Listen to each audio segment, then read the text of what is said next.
Almost made it. Good morning, everybody. Ben and Woods, 97.3 The Fan. Trying to get into got in a StreamYard late. That's our system we use so that we can broadcast our show on YouTube. And got in just a hair late. But I'm in now, right? Everything good? Thank you. Good morning, everybody. Ben and Woods, 97.3 The Fan. I'm a bit frazzled this morning. I'll tell you guys why in a moment.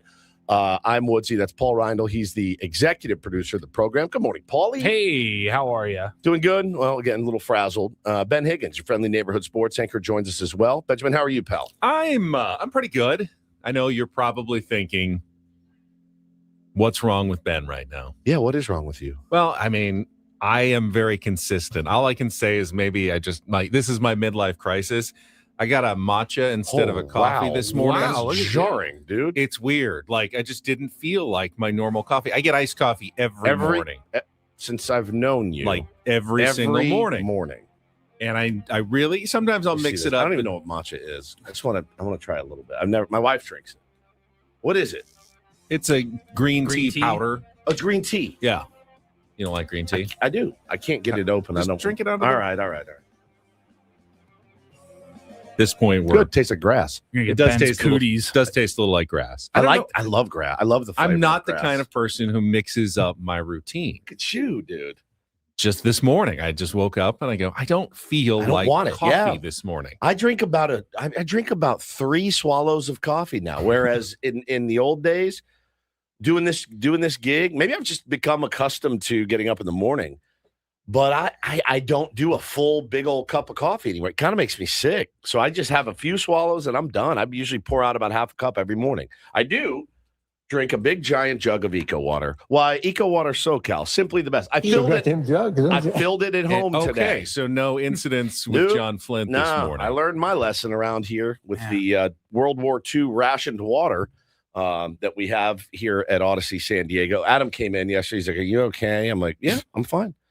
Just thirsty, but I'm fine. I'm good." I woke up this morning, and when I say I'm frazzled, woke up this morning and reached over and, like to grab a little bit before I get out of bed. And I grabbed my wife, and she was soaking wet from head to toe. And I go, "What's going on?" She goes, "I've been up all night throwing up." I've been up all night throwing up. I go, "You have?" She goes, "All night." And she goes, "I have a splitting headache." I go, "All right." I'm trying to think, what'd you eat? What'd you do?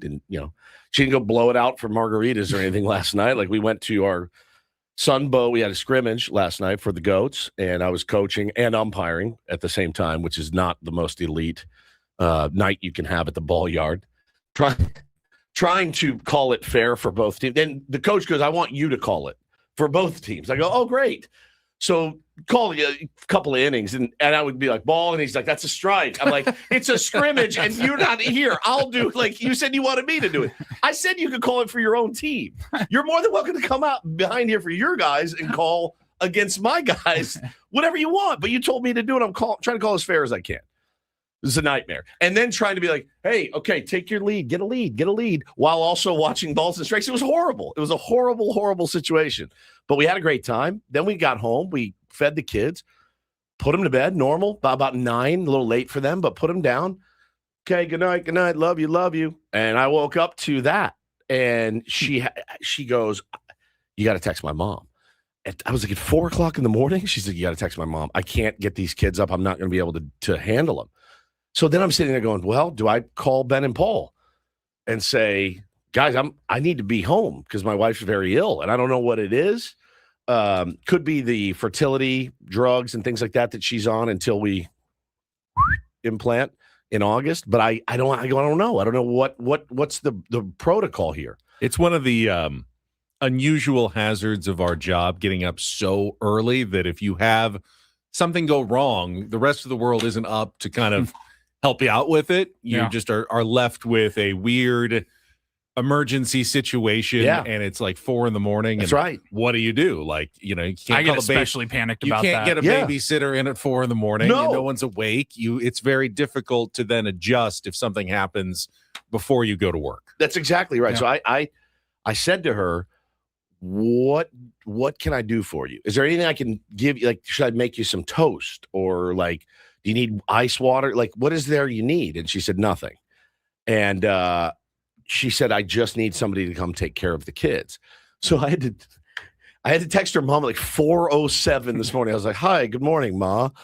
Any chance when you see this, you could go over and, they're supposed to go to her house today anyway, so she can come, maybe grab them, get them dressed, scoop them up and get them out of the house. But I was really worried. I was really worried. And then I was like, then you get to that thing. So I walk in the kitchen and I'm like, she's in there throwing up. I'm like, I'll make some toast and have a little coffee myself.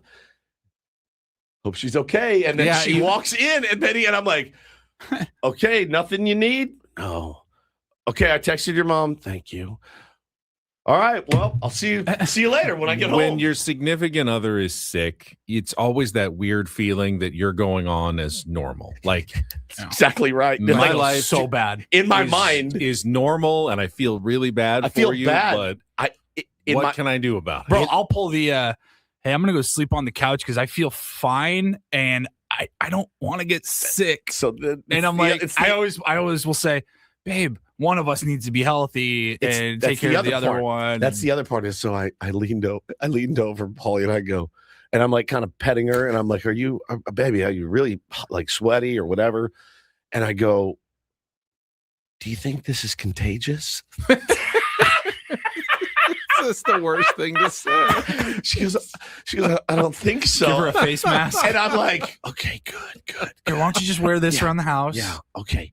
If you could go sleep outside, and I'll Lysol everything when I get home. Go lay on the deck, the chairs we have in the backyard. Go lay on those, and I'll get the house all dialed in. You could turn the Ben bus into a nice little hospital ward. I could stick her in the Sprinter van, all hot back there. It's got two separate air conditionings. Like there's one for the front and there's one for the back. Doesn't sound terrible. But the one for the back, it's basically like this. It's basically like a guy sitting on top of the van blowing into a hole. That's what it feels like. So you sit back there and you're like, to turn the air on. She's like, it's on. As low as it'll go. I'm like, it's 78 degrees back here. It's so uncomfortable in the back. It's for the kids. It's not for me. I like to ride in the front. But I didn't know what to do. I didn't know. I thought you weigh it all out with this job, too. You weigh it all out. Like, I know if something catastrophic happened, I know damn well I've got two brothers in here that I can go, hey, man, I'm at the ER. I'm at urgent. We've all had it. We've all done it to each other. I know damn well I could be like, I can't make it. And you guys would believe me, and you guys would be okay with it. Hannah's sick. I'm just going to stay home. I wonder if I can log in from my laptop or something. It wouldn't sound great, but at least I'd be there. I just didn't know what to do. And so she's like, just go and text my mom. So I just got the text back from her mom that said, oh no, okay, I'm on my way. So I feel better now. But man, the reality is, when I was driving in, though, had you stayed home, there would have been very little. I would have been. You could have done. You just would have. I could have gotten the kids ready and got them all up and dialed in, and kept them away from her. Which, by the way, when you're sick and you have small children, anything worse than that? Maybe, like if you really don't feel good and your kids are there and you feel guilty that you're sick, and then taking care of dogs is enough with kids without kids. And I'm like, I can't even imagine being sick. Also, when you have God love her so much, a wife like mine, and you get sick, we've had those conversations over the years. When I'm sick, walk out of the room. I don't need anything. I have water and cough drops and whatever I need. Juice. Leave the room. Make it as cold as you can make it. Don't talk to me. That's all I need. I don't need I don't need any like maternal instincts. I don't need any love. The way you show me you love me when I'm sick is to leave me alone. Don't come in angrily opening the door because you're folding laundry. You know what I mean? Like how you feeling? That bit. And I'm like, I told you, I feel like death. Oh, okay. Well, I've still got to do laundry and the kids got to be picked up from school, right? Like, so I didn't know. You're right, though. I could have gotten the kids up, got them ready, but I would have been sitting there. Do you like it when someone gets like a damp, cold washcloth and puts it on your forehead? No, absolutely not. You don't want any of that. No, absolutely not. I don't want anything. I don't want anyone. I don't want to talk to anyone. I don't want to text anyone. When I'm sick, I want to be in it. I want to take my cough syrup and I want to fade into oblivion. Use that cough syrup to fade into the deepest sleep that I can get to. It's the only thing that ever makes me feel better when I'm sick is sleep. It's the only thing that helps me. And it's the one thing my wife hates the most is when I'm asleep. So it's been this thing for years. Now, when she's sick, I don't know what she needs. She doesn't really communicate. And so I have to do the old husband mind reader bit, which never really works. But she told me what she needed this morning and everything should be fine. But I'm glad I'm here with you guys because, boy, you're right. I would have been sitting there panicked that I wasn't on the show today, especially to talk about a great win last night from our San Diego Padres. It was a really, really nice dub. And the late start time really helped me out because I had a scrimmage that went till about 8 and got home and I was like, oh, I didn't miss much of this game at all. It was great. I was going to say yesterday, I said the late start time was going to hurt you the most. I had a lot of trouble staying up at the end. Did you? I was tired last night. When they're up big. I was asleep within 10 minutes, I think, of the game being over. I finished my highlights, and then I was just out like a light last night. I top the 8th when I went to bed. I didn't either. And I was planning on staying up and just kind of finishing up a little bit of work, actually, once the game ended. And I go, that extra 30 minutes really made a difference last night. I was gassed. No, this just popped into my head. This could be... Dub says Ben and Woods calling in Friday with norovirus after the incubation period and Paulie all by himself. I'm not joking when I say this. The opposing coach last night, Coach Marty, we set up this scrimmage. He only had like 6 guys, and but it was fine. It's a scrimmage. We're going to get live reps and everything and get these kids live ABs. I walk up to him. He's a really good dude, and I gave him straight up the hand up.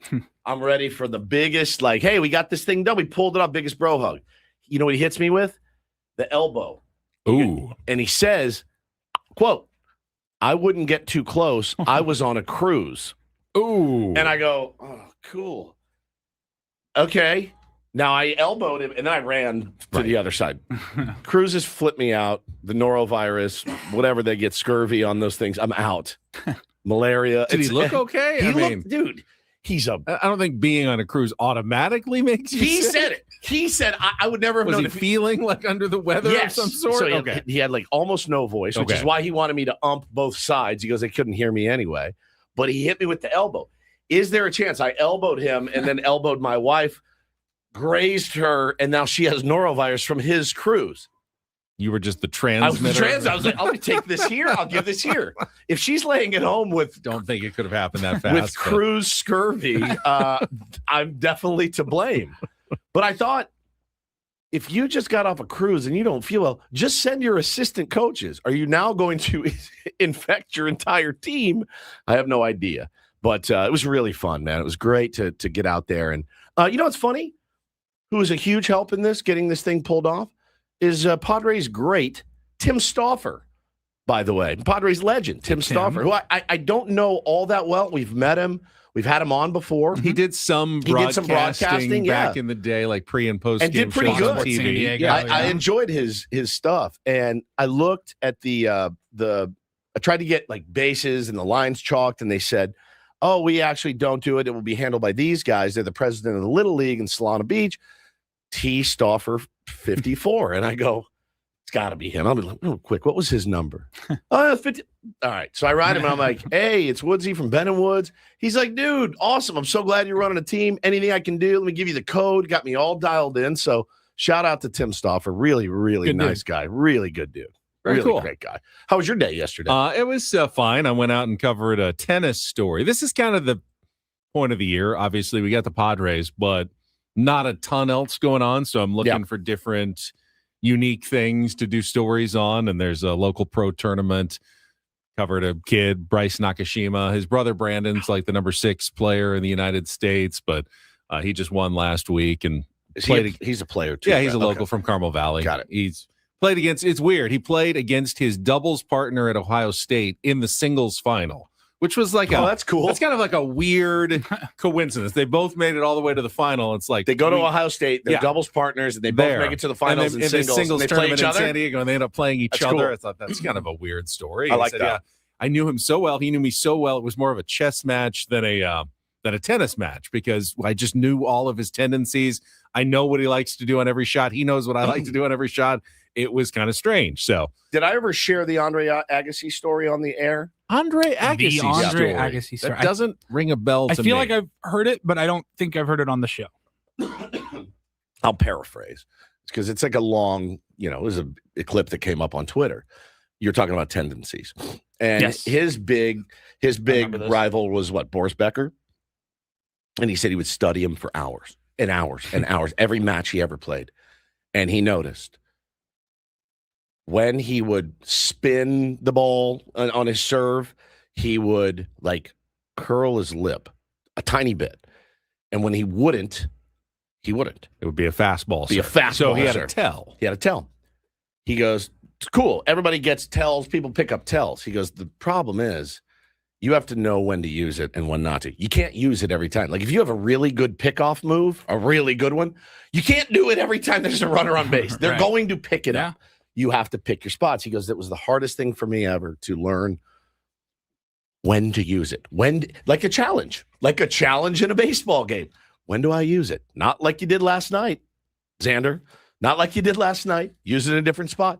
So he would have to pick his spots, and he would watch, and he would curl his lip or whatever it was. Yeah. And he's like, "All right, here comes the spinner. I'm gonna return it, but I'm not gonna sell it like I know it's coming." So you talk about chess match tells because he didn't want him to figure out his own tell and stop doing it, and so he could beat him. God, I wonder. Benny, it gave me chills to watch. And he said they met years later at Oktoberfest, and he's like, let's have a beer.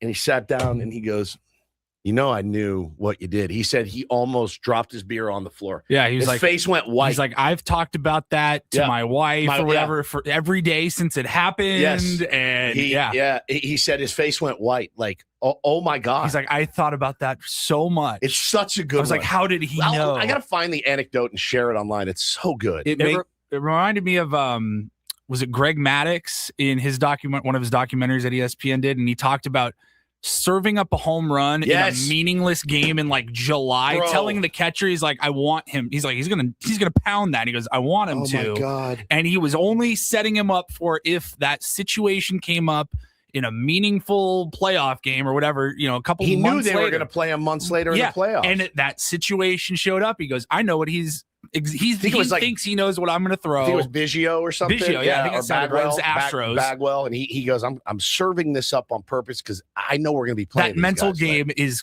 crazy, bro. You can't even fathom it. We hear so much now about pitch tipping, and they've got video, guys out on second base looking into gloves. We see runners out there signaling, left, right. They're making it pretty obvious, and I think they're trying to get into the pitcher's head sometimes. I don't really know what he's throwing, but if I do this, I'll throw him off. How many teams have the discipline to be able to read, like a pitcher is tipping something, but let's not give it away. If we're doing it on every at-bat, he's going to know he's tipping. He's going to fix it. We have to be disciplined and wait for the right situation so he doesn't know that he's tipping. I've seen teammates get excited when they pick up a tip. I'm like, hey, calm down. Relax. Don't start jumping up and down. And don't start running ahead. Hey, shut up, dude. Be cool. Cole brings this up in the chat. Did you guys see this story? It's recent. I saw it. It was an Australian baseball player. I think he played in the big leagues. I don't know who he was, but he tells a story about Tony Gwynn. Now, I need this explained to me a little bit. Cheers, mates. So he faked that he broke his bat on an inside fastball. Okay. So he goes up and he gets fisted or whatever. And he looks at his bat and he pretended he would go back and get another bat.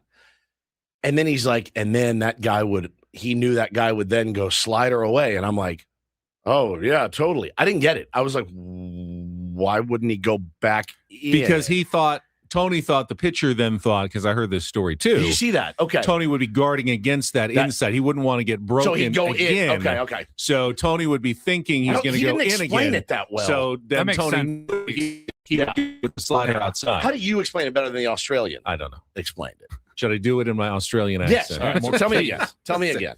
So Tony. I can't do it. You got it. Tony Gwynn. No. Tony Gwynn. Tony Gwynn. Broke his bat. Broke his bat. So then he would cheat. So he would fake it, then he would cheat. Then the net, he's like, he's coming here again. Okay. He did not, the way he explained it, I go, what? And the way you explained it, he was thinking 2 steps ahead. That the pitcher That's would like then 50 think steps ahead. The pitcher would then think he would be thinking inside, so the pitcher would then go outside. So, but the dumb thing about sports is this: you cannot think that much when you're out. You cannot be up there going, he threw fastball. I was way late. I know that's coming again. Ooh, but he's got a good changer. He can get me out in front. But Tony could somehow. Tony could. I think you can overthink things. I can. I do think you can overthink things on the baseball field, but that level of brilliance is beyond matched. Beyond matched. The next level guys, the things that Jordan would do, the things that Kobe would do, that just the psychological warfare has always interested me. Oh, yeah. And I learned one last night. I didn't learn one, but I remembered one last night. We had a really shoddy infield outfield before the game, like a sloppy. And we don't practice it a bunch. We don't have a lot of games. We do a lot of infield and outfield work, but we do it in groups. We had a shoddy one. It was guys fumbling it, throwing to the wrong base, missing their cutoffs. And I thought, if I can get that dialed in, the other team looks across and goes, oh God, before they come to the plate. Mm-hmm. They look at that and they go, I had a coach that, these guys are dialed. I had a baseball coach and I actually had a basketball coach as well, that they overemphasize pregame workouts. Even like basketball, it was how we ran out of the tunnel every time. They're like, watch other teams that just kind of a couple guys come out at the time and they're just walking. They're kind of walking, ambling and over. then watch the team that runs out in a line and they've got perfect symmetry in their layup lines or whatever it was. Baseball's the same way. With a sharp infield and outfield, you can send a message to that other team. That other team's like, these guys can rip. They're good. Yeah. They get the ball. Look at that third baseman's arm. Now, look at that shortstop. High school, you don't really do in and outfield. After that, so it doesn't maybe make as much sense moving forward. But seriously, Little League, high school, that makes a difference. I love psychological. I love those kind of stories in sports. It's the stories of sports like that. I could listen to all day. That's cool that you got to do that. And so who won that match? The kid I was doing the story on, Bryce. He did win. He won. He beat his doubles partner and won his first singles title. That's awesome. In the match. So I was doing a little tennis story yesterday. Hey, real quick before we go to break, it's right up here. I wanted to ask. I missed this news that Bonnie Tyler passed away overnight at age 75. We need to do a shout out. I just wanted at least the music guy on the show. What do you got on Bonnie Tyler? I know the one song, A Total Eclipse of the Heart. Correct. And Love. That's the only one I really know. And Love. I Need a Hero. From Footloose. That's my favorite movie. That's her. Yeah. I need a hero. I'm holding up on a hero till the morning light. I didn't know that was her. I did not either, but it's my favorite movie. Is this when he's doing his gymnastics routine in the flour mill? Yeah. As most of us did in high school. I would run down when I was a kid and things got hard at home. I would run down to the local flour mill and I would do my gymnastics routine and I would feel better. And usually a really hot girl would walk in simultaneously while I was right in the middle of my flour mill routine. And I would be, what are you doing here? How'd you know I was here? How'd you find me? And she's, well, this is where you always come when you're upset with your parents. You come and do your flour mill routine. So I knew you'd be down here. Man, you look good. You got the routine down. Isn't it cool how this flour mill is designed like a gymnastics gym too? How they have poles and places to land and things? It's sick. It's really cool. So it brings back a lot of memories for me. So you know how we do it on this show. Polly, if you would. Shout out to her family. Shout out to her family. Yeah. This is BBC News. We're interrupting our schedules for the following announcement. Buckingham Palace has announced the death of Her Majesty. I still can't believe that actually aired on British radio. It's unbelievable. When the Queen passed away. Yeah. Yeah, never automate things like that. No. Bad idea. Bad idea. All right, we've got to get going because we got the short show today with the roundtable coming up at 9 a.m. We'll set the menu, get to our Padres Wrap-Up, a second straight win over the Arizona Diamondbacks. The offense coming to play last night at Petco Park. We'll get to all of that coming up with Ben and Woods broadcasting live from our Bill House studios. We know how on San Diego's #1 sports station, 97.3 The Fan. First, a baseball season is a marathon, not a sprint. You win it by staying disciplined over the long haul. Retirement works the same way. A lot can happen over 20 or 30 years. Market swings, inflation, healthcare costs, even unexpected expenses. And without a plan, it's easy to get knocked off course. That's why Trajan Wealth focuses on long-term strategy. TRAJANwealth.com. Their fiduciary advisors help build retirement plans designed to hold up through good seasons and tough ones based on your goals and your risk. Offices in Lee Station, Carlsbad, and Del Mar. They understand what it really costs to retire here in San Diego. So if you've been thinking about getting a game plan in place, now's a good time. You can start by calling 1-855-TRAJAN1. That's 1-855-TRAJAN1. And when you're ready, everything starts at TRAJANwealth.com. Trajan Wealth. Plan smarter, dream bigger. Advisory services through Trajan Wealth LLC. Additional services through Trajan Estate and Trajan Tax. Actual client, paid advertisement, additional disclosures at TrajanWealth.com. Sing it, Bonnie.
He did. Here, I'll show you a little. Just like Please don't.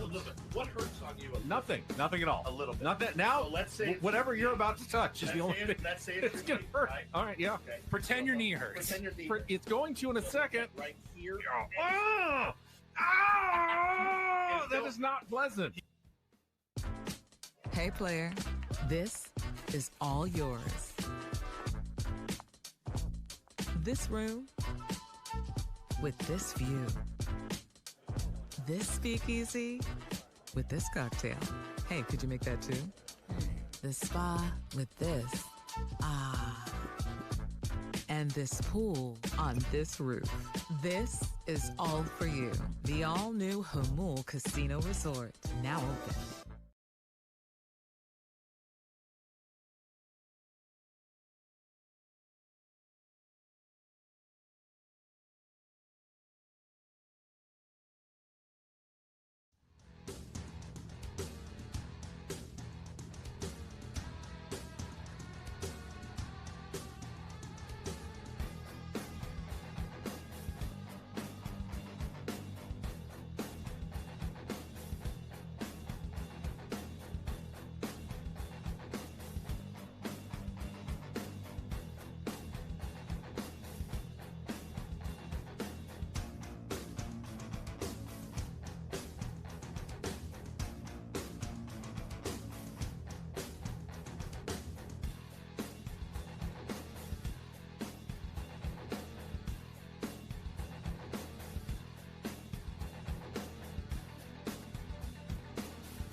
I mixed up the songs of my favorite movies.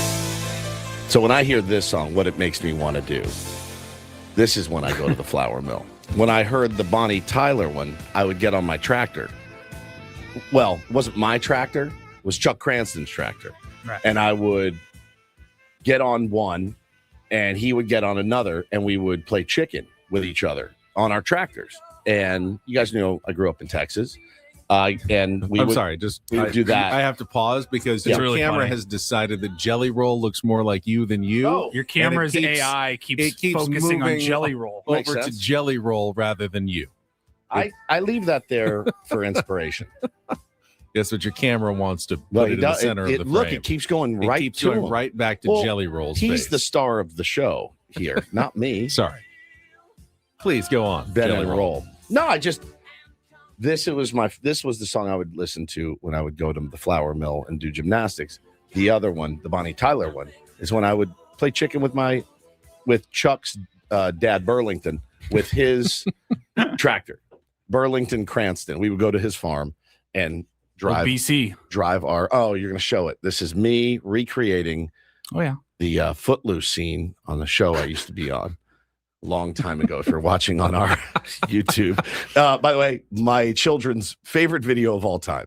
Every view you see from it on YouTube is from them. Taylor has watched it 75,000 times. He loves it so much. He thinks it's so funny.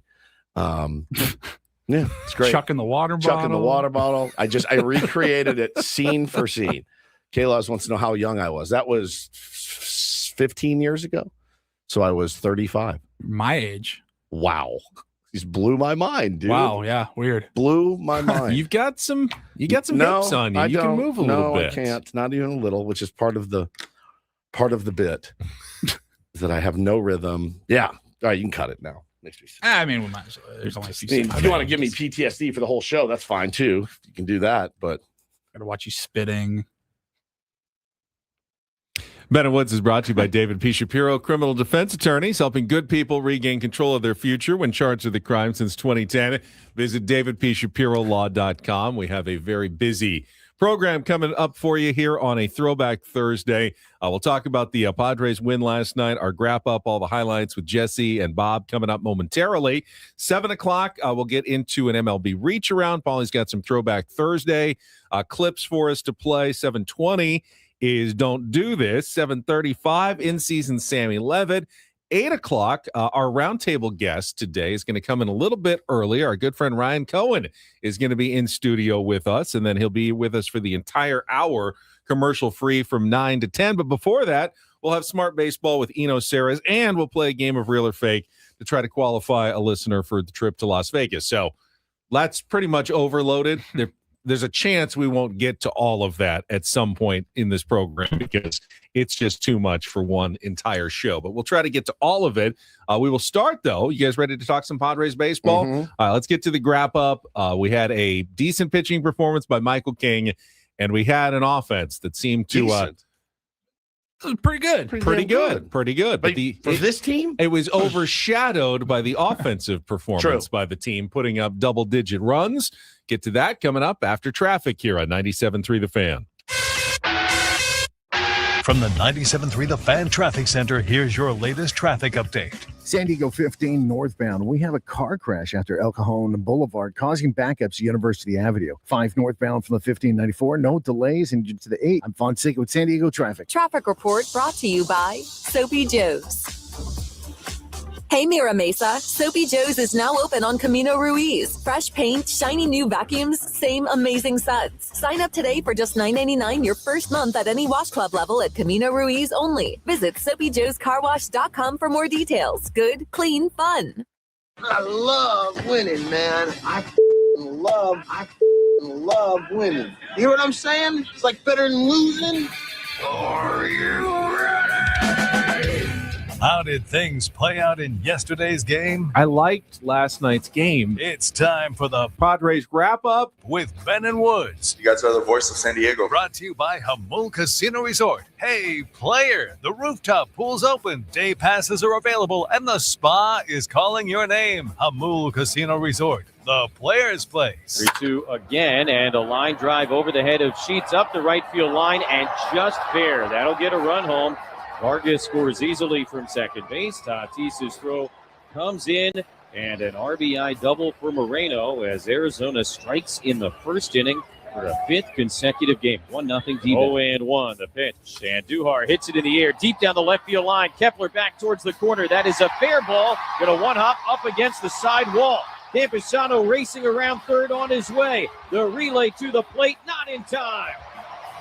Campusano scores all the way from first base. It's an RBI double for Andujar. And for the first time tonight, the Padres lead. It's 2-1. Here's the pitch. Bogart swings, hits it on the ground. Off the glove of the diving. Vargas ticks into left field. Fernando has scored. Merrill's right behind him. A 2-run single for Xander Bogaerts. The Padre lead is now 4-1. Pitch, and Luis swings, sends it in the air deep to left center field. Kepler is back. He's looking up. This one gonna go. Luis Campusano with his 4th of the year. On base for the 3rd time tonight. And out to left center field, a lead homer here in the 6th inning. And the Padre lead is 5-1. 2-2 is a line drive base hit into left field. Song racing around third, bobbled by Kepler. Gets a throwing cut by Arenado. He bobbles it. Tatis into second, and it's 7-1. 1-1 hit hard on the ground at third. Off the glove of Arenado, down the line, all the way into the left field corner. Cronenworth into score. And how about Miguel Andujar into second base with his 3rd double of the night. 9-3 here in the 7th. Hard comes, set, and ready. Now the payoff pitch. Marte hits it on the ground to the right side. Sheets has it way off the line. Underhand feed is in time. Hart covering, and the ball game is over. Padres have tied their season high by scoring 10 runs. They only give up 4. And for the third time in the last 4 games, the Pods are in the win column. Very nice to add on, get the lead, and then add on a couple times and get a comfortable lead where we don't have to use, the back end leverage guys every time we win. How much has Campusano's return kind of lengthened your lineup, considering the way he's hitting? I guess some other guys have in your lineup. Yeah, you're exactly. I think that's what we hope from Campy. Getting a chance this year and bringing his bat into the lineup. The last few years with our catching situation, we've got great catchers, but offense hasn't been, their number one thing. Campy's bringing the ability to leave the yard, get a big hit anytime he comes up to the plate, and he's swinging with confidence, playing with confidence. It's fun to see. Yeah, we knew they missed Luis Campusano's bat in the lineup. I'm not sure we knew exactly how much they missed it in the lineup.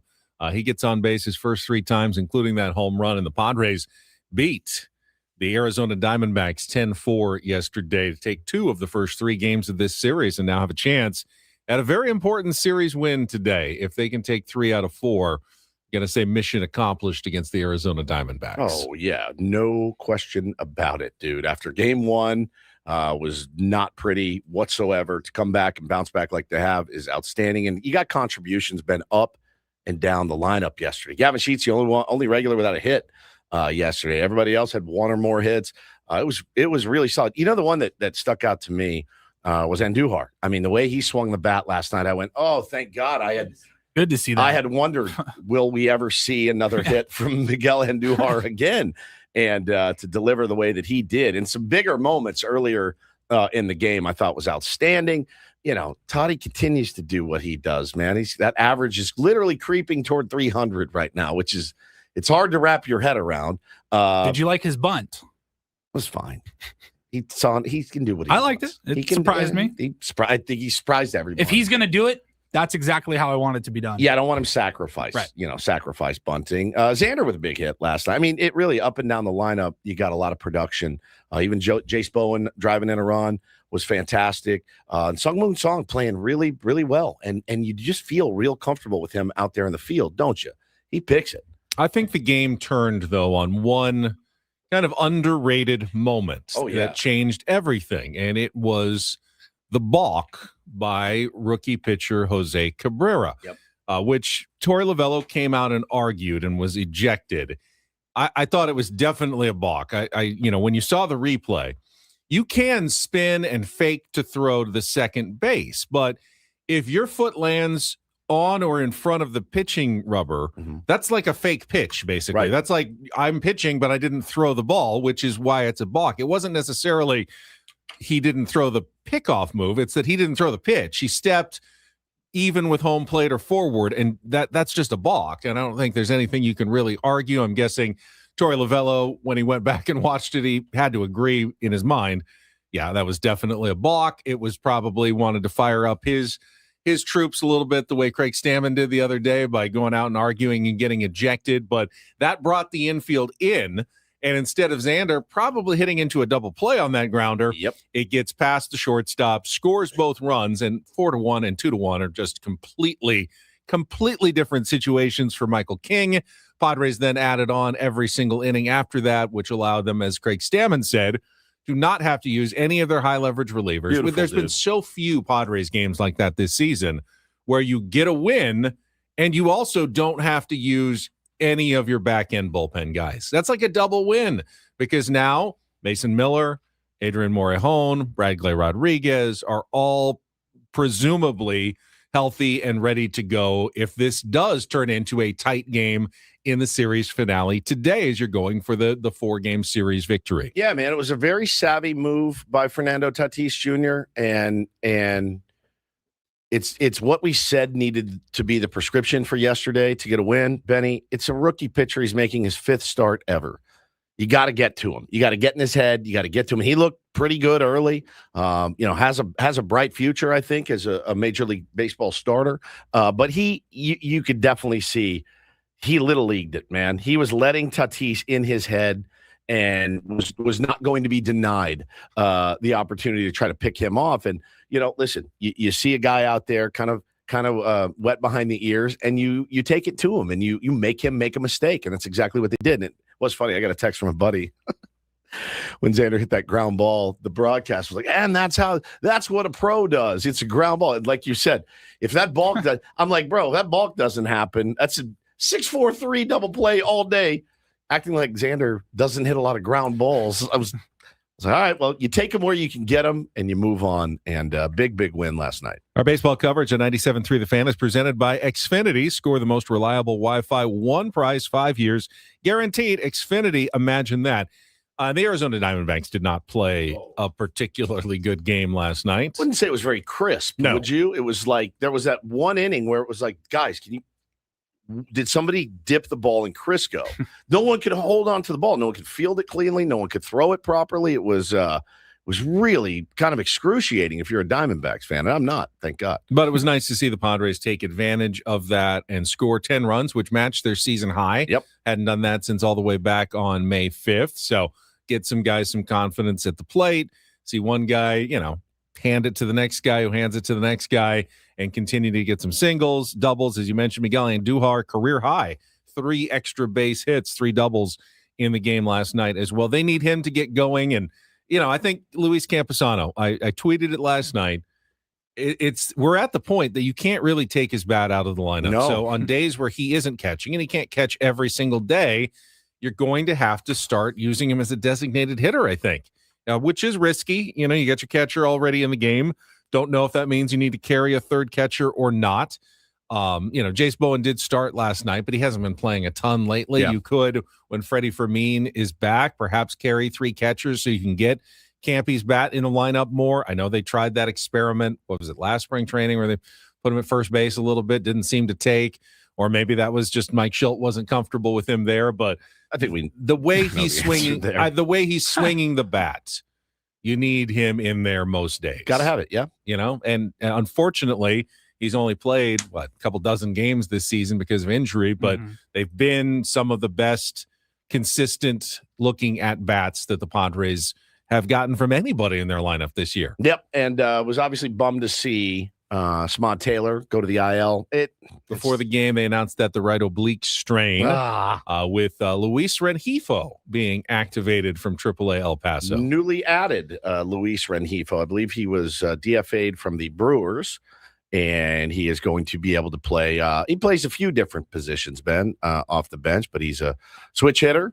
He can play almost anywhere. He's played all 4 infield spots and all 3 outfield spots. So a decent ad, I guess, for when a guy needs a blow or whatever, or with Taylor on the IL. But you really hate it for Samad, because Samad in a short period of time has become like a fan favorite, and he's become a fan favorite by producing and being an absolute menace on the base paths when he gets on. The ability to bunt for a hit, the ability to create a run. He'll be missed. His defense, really, really good arm. Like it's weird to sit here and say on July 9th? This lineup's going to miss Samad Taylor of all people, and I think they will. So hopefully, guys step up in his absence. They're hopeful it'll be a minimum, 10-day stay, but obliques can be he's got tricky. The thumb too, like banged up. Yeah, I mean the Padres, and they mentioned it on the broadcast last night. I don't think Padres fans were particularly enamored with the ESPN broadcast last night. No, horrible. But they did mention, that the Padres have been hit by injuries that people don't talk about. Losing Ramon Laureano, that was big for this Padres lineup. Losing him for the season was huge. You didn't expect losing Samad Taylor would be big, but it feels pretty big right now. Yep. How much longer can they go keeping this together before it falls apart? You can't survive too many more injuries. No, unfortunately. Manny Machado, of course, was out last night, sat out after fouling the ball off of his big toe. Hopefully he'll be fine and back in the lineup today. But yeah, this Padres team's getting awfully thin. We knew depth was an issue. It was tested, and it has mostly failed the test so far, because as the injuries have mounted, the Padres record has wilted. Although they did get back to 500 last night with their second straight win and third in their past 4 games. So, just half-hearted applause for back to 500. Yeah, the last 2 national games, we've all been forced to watch. We had Oral Hershiser, and we had Jessica Mendoza, both Dodger analysts. What did we do to deserve this here? What did we do? What have we done? What did we do wrong? I mean, they're just the midweek announcers for ESPN in general. I don't care. I have to listen. Plenty of guys they could have picked. There's a litany of human beings that could do that. I thought Roxy Bernstein was fine at play-by-play. Yep. Very just fine. I've known Roxy for like 30 years. You know really him? good dude. Yeah, when I first started in radio, he was our Bay Area stringer when we would like get sounds. I would talk to him on the phone like Does every single college night. football. Yeah, I've only met him in person once or twice, but I have talked to him on the phone for 30 years and always thought he was a really good dude. Yeah, he's done college football. He's has solid. Just risen up like from intern, bottom of the barrel in radio, all the way to ESPN play-by-play. I was very impressed with fine. Roxy's career. Eduardo Perez and Jess Mendoza. That's tough. That's tough. It's a tough Really listen. tough. Oral was a really tough listen. He's a really tough listen. I don't mind having Mike Petriello adding some statistical he's good. analysts. They had him as well. So you do get some of that with ESPN that you don't always get on a regular broadcast, but we'll be happy to have. And I listened actually to Jesse and Bob quite a bit last night as well, as I was in the car for the early parts of the game. So I didn't have to see all of the ESPN coverage. So now we've got 4 games left before the All-Star break. Win them all. Actually, just win tonight. Okay. I mean, but when we get to the All-Star break, there are now the possibilities they could be 4 games above 500, 2 games above 500, 500, 2 games below, or 4 games below. Yeah. Those all seem like really different like pathways forward. I mean, if you're 4 games above 500 going to the All-Star break, and you win all these 4, you're feeling phenomenal. You're right back in the race. All right, we're buyers at the trade deadline. Let's go. If you're 2, you're cautiously optimistic. Yep. If you're at 500, you're like in that no man's land. Literally. If you're limbo. 2 under, you're feeling like this is probably not going to happen. And if you lose all 4, it's basically see you next year. Yeah. It doesn't feel like the whole season comes down to 4 games in the middle of the year. It shouldn't. But tell me that I'm wrong, that these 4 games don't feel like they're going to dictate, especially because we're going to be sitting on them for the better part of a week. Right. That they're going to have a huge influence on what happens the rest of July leading up to the trading deadline. It's massively important to finish on a high note and not for momentum in the second half. That's not what I mean. Well, I know they got a game tonight still. You got to win these games. That game, the series against the Blue Jays, they're not a great team, but you're facing 3 really good pitchers. It's kind of hard to handicap. That is true. Yep. All guests on Benno Woods appear on the SDCCU fan hotline. It's not Big Bang Banking. It is better. We'll get an MLB reach around, some Throwback Thursday content next on the Fan.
It's Throwback Thursday here on Ben and Woods. We like to reach back into the archives. Now, we're going to do a reach back and a reach around in the same segment. A reach around. 8 years of Ben and Woods, and Paulie has been diligently collecting clips over that time. And he's got a couple of them for us today. Good morning, Paulie. Good morning, Benjamin. Yeah, we got a couple of clips. We'll start with our earliest one. This was, let me pull it up. This was 2020. So we go back 6 years. Pandemic still in full swing. Now, in the Corona Cave. Ben is, I think, rightly known as the Segway Master. It's nobody better. The Segway King. But he wasn't always the Segway Master. He not only likes a Segway, he has to Segway. It's in his DNA to Segway. It's like a biological imperative. Is it a tick? Yeah. Like, is it a tick? Do you do it in your normal life? I do. Yeah. Speaking of blah, blah, blah, here's blah, blah, blah. It's just like an inner drive. An inner drive, yes. Segue from one thing to the next. Yeah, well, it's like me and Woods. You'll hear us sometimes. We'll say you can literally see it in his eyes. Like the wheels are moving. He's working on it. It's coming. It's coming. I could read it. I could say it before he said it. And that's taken a lot of time with all three of us, working together 4 hours in the same room every time. So elite. Now, I believe you guys would have been at the Corona Cave in July of 2020. So I was not in the room with you, but basically Ben had something he was going to get to, and it really didn't matter what was said before or after. He was going to get to this Jersey Mike's giveaway. I was fairly okay with it. And I think, again, we'll get used to all of this. And it will get back to normal someday. You like sandwiches out there? I love sandwiches. Great segue. Man. Would you like to win a $25 gift card? We need a contestant for real or fake.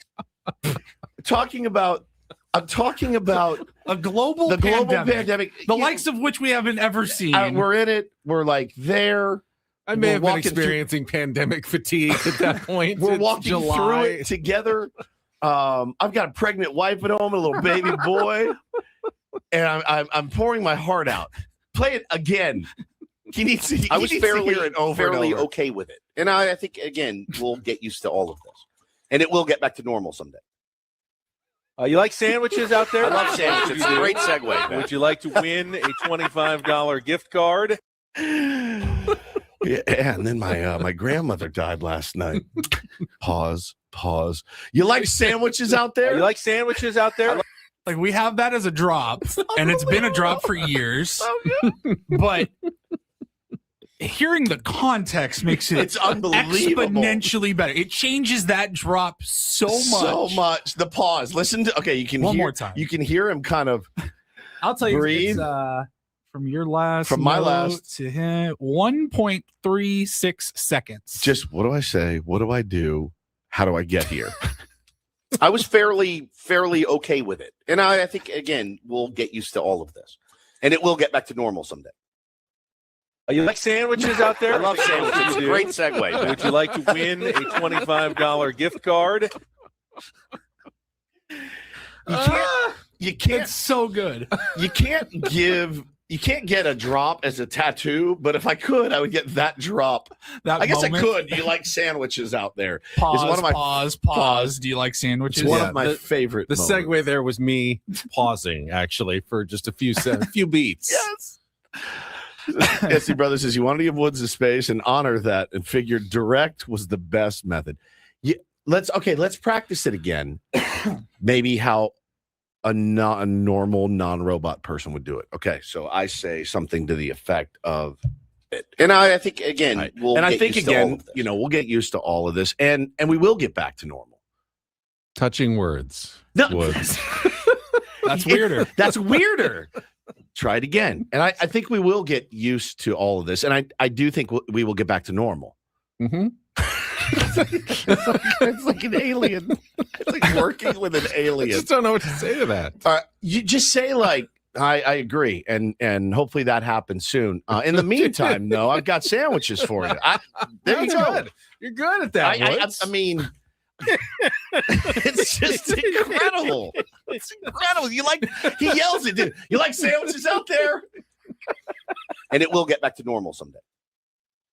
You like sandwiches out there? I love.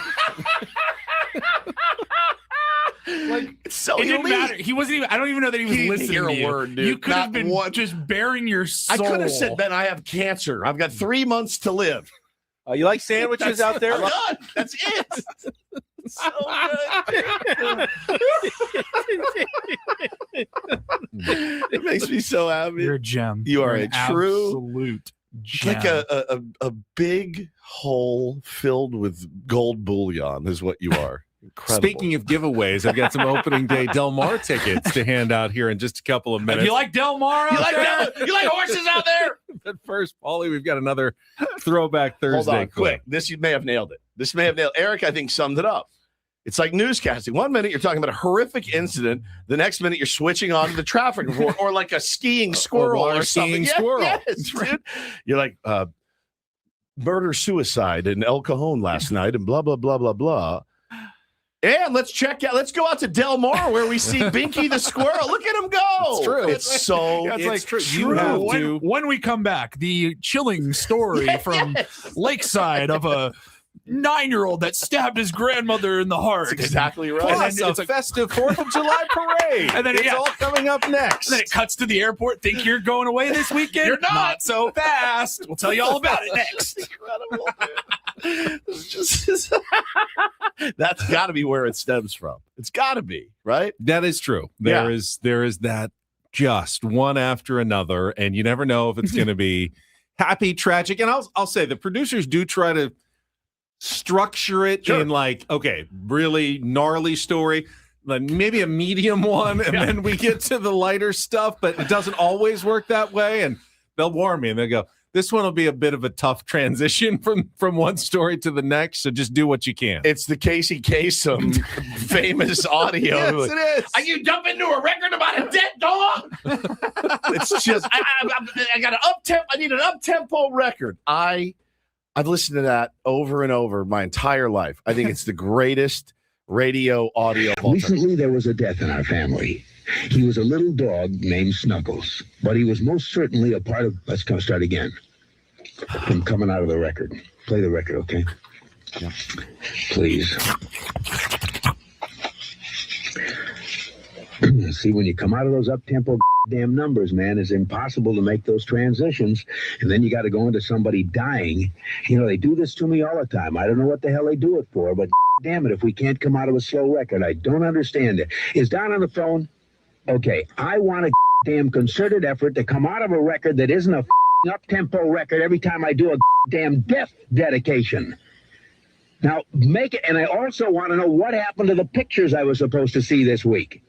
Because last damn time, I want somebody to use his brain to not come out of a damn record that is that's up-tempo, and I got to talk about a dog dying. Hey, he's not wrong at all. So not even in the slightest. Like, he's coming out of we built this city on rock and roll. Anyway, Fluffles the dog has passed away, and we're very sad. Are you telling me that there are some people on the radio that aren't as cheerful and perpetually happy as we always seem on the radio? It could be me, man. Could not be me. Could not be me. That is so good. It's so legendary. All right, what's the next one, Paulie? The next one comes from just 2 years ago, and it was 2 years ago today. Now, he's not with the San Diego Padres anymore. He's moved on with the Texas Rangers still, I believe, right? Kyle Higashioka. Higgy was in the studio, and we didn't know that he was going to be in here. He was cutting some commercials for some client that he was working with. And they said, hey, would you like to have Kyle Higashioka? And we're like, absolutely. And Woods had an electric guitar in studio. And you knew, because you've seen Higgy's clips on social media, that he doesn't just dabble. He shreds on the guitar. So I always thought it was really cool to have an active Padres player in studio, which never happens. And not only just in studio, but absolutely tearing it up on your electric guitar that you brought in. Kyle Higashioka in studio. He's got the guitar. He's putting on the headphones. Don't know what direction he's going to take us, but it's all up to him now. I'm wearing the same clothes, by the way.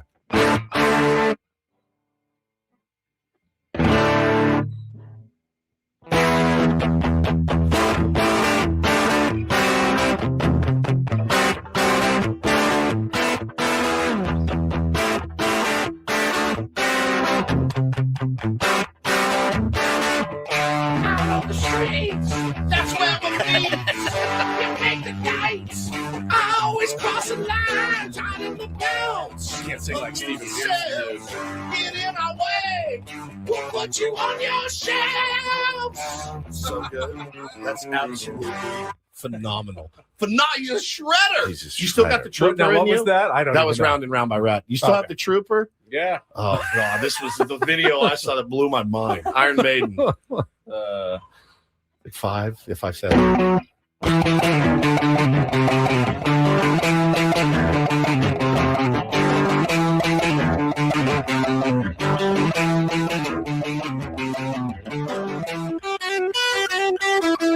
Come on. That's so sick. That is incredible. Love that man. Such a good dude. was a lot of fun. Signed the nicest pick. Bo had colored him a picture, and he signed it and told him to keep playing hard or something, and he still has it in his room. Higgy was a great human being. Great human being. So the stat last night that Luis Camposano hit his 11th career home run at Petco Park, one more than Kyle Higashioka has. I think Nick Hundley had the 29, most all time, 29 catcher home That's runs. pretty insane. 29 most all time as a catcher? By a In a catcher season. at all time. Wait, all time. All time at Petco Park.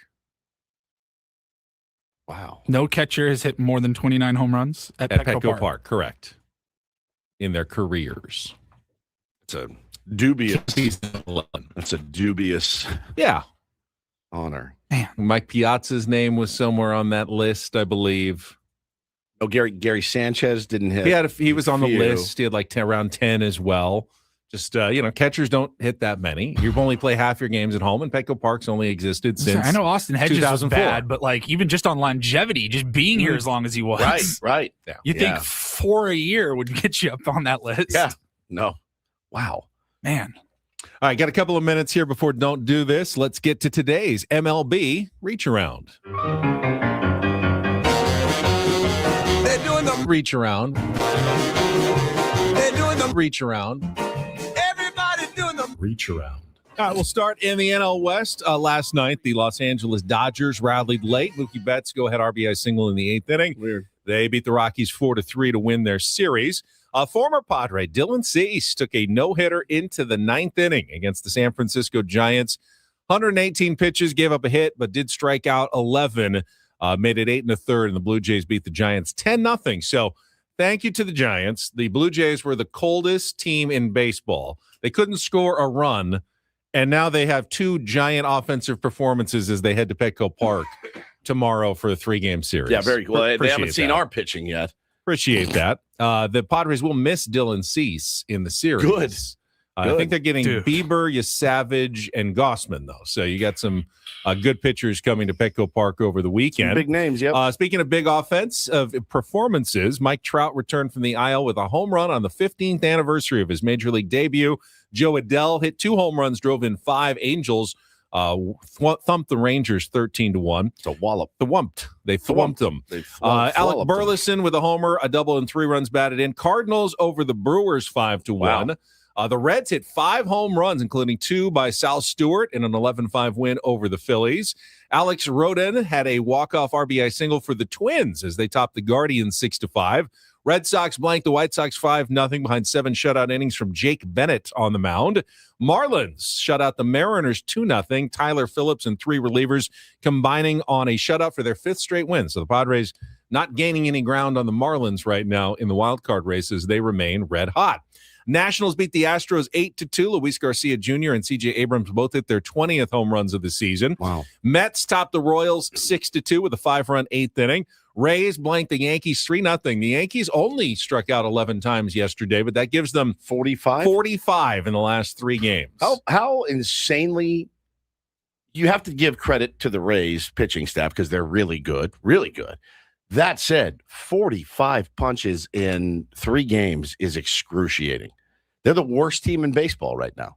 They are over the last, even worse than the Padres over the last week and a half now. And the worst offense in baseball over the last. And no Aaron Judge makes a difference, but is it that big of a difference? He only gets to bat once every 9 times. Yeah, exactly. How about this one? So the Pirates had a perfect game going through 6 innings. Jared Jones, one of their young pitchers, of course, coming off an injury, and they decided to take him out after the 6 perfect innings. Second time that's happened, because Yuri Perez also, had the no-hitter. Yeah, he was through 7 with 92 pitches. And he was taken out. I saw the stat, I think, on Twitter. In the first, 150 years of baseball, no one had ever been taken out in a perfect game. Then over the last 10 years, it did happen 3 times. And then the last week, it's happened twice. Right. So I've seen a lot of opinions about it. It's it's easy for us to sit here and say, you got to let him finish. You got to let him finish. But Jared Jones is so oft injured. There are pitchers in baseball. Look, it's not like it's Dylan Cease, right? Who is a literal workworse. Been on the IL once. Won't pitch again until after the All-Star break. Correct. So you can let him rip. You can let him go a little bit more. It's so true. I hate it. I would love to see a perfect game. We may never see it again. It would be one of those freak things where, like an older veteran guy gets one. That's fine. I understand because it's Jared Jones. When the Marlins did it with Yuri Perez, they had a big lead and they held on barely to win. What stung about this one, though, is that it was a scoreless game, and the Braves then went on to win it 3-0. So the Pirates didn't get the perfect game, didn't even get the win at all.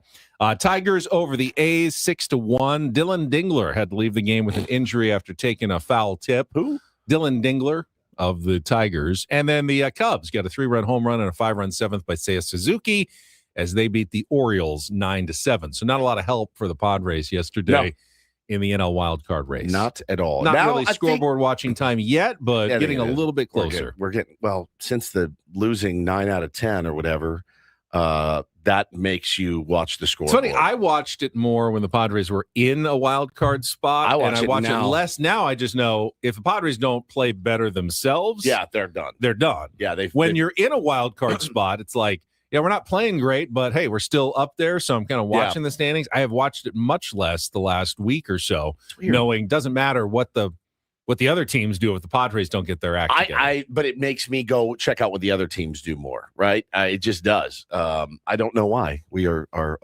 opposed in that viewpoint there, Benny. But I think now you can look at it and say, okay, 4.5 out of a wild card right now. You got to look at the Pirates right above you or tied with you. No, right above you, the Nationals and the Cardinals. It remains to be seen what those teams are going to do at the deadline, how they're going to come into the break, how they're going to start after the break.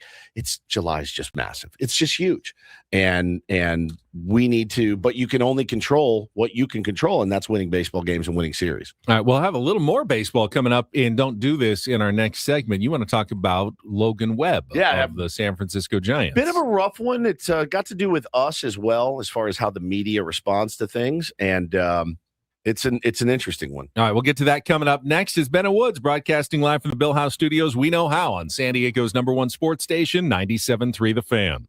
Gambling problem? Call 1-800-GAMBLER. GEGE 000-466. For a full list of games and rules, played at 7 Mile Casino. Visit 7milecasino.com. It's Thursday. The weekend is now within sight. And if you're trying to make plans, something fun to do, may I suggest a short trip down the 5 freeway to Chula Vista and 7 Mile Casino, where you're going to find San Diego's best, most upscale, comfortable, relaxing, just all around great card room. Yeah, you like card rooms out there? I do, yeah. Yeah, well, then you'll love 7 Mile Casino because they've got Texas Hold'em, Pai Gow, Baccarat, and, of course, California-style blackjack. They have sandwiches. They do. Out there as well. Good sandwiches. They got you like sandwiches out there? Yeah, they have pork chops. They've got Kung Pao chicken. Kung Pao chicken, which is elite. And you know what? You're not going to have to eat your meal with some guy blowing Pall Mall smoke in your face either, which is good. Paulie's off to Vegas here pretty soon. Paulie, I hope you like Pall Mall smoke mixed with your Din Tai Fung because that's what you're in store for. Not at 7 Mile, though. And it's great views. You've got the patio that looks out over San Diego Bay, Coronado, the Silver Strand. Take some friends, enjoy the bar area, or just sit down for a couple of hours playing Texas Hold'em. You're going to have a great time. Check it out today at 7 Mile Casino, just 7 minutes from downtown.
Hey player, this is all yours.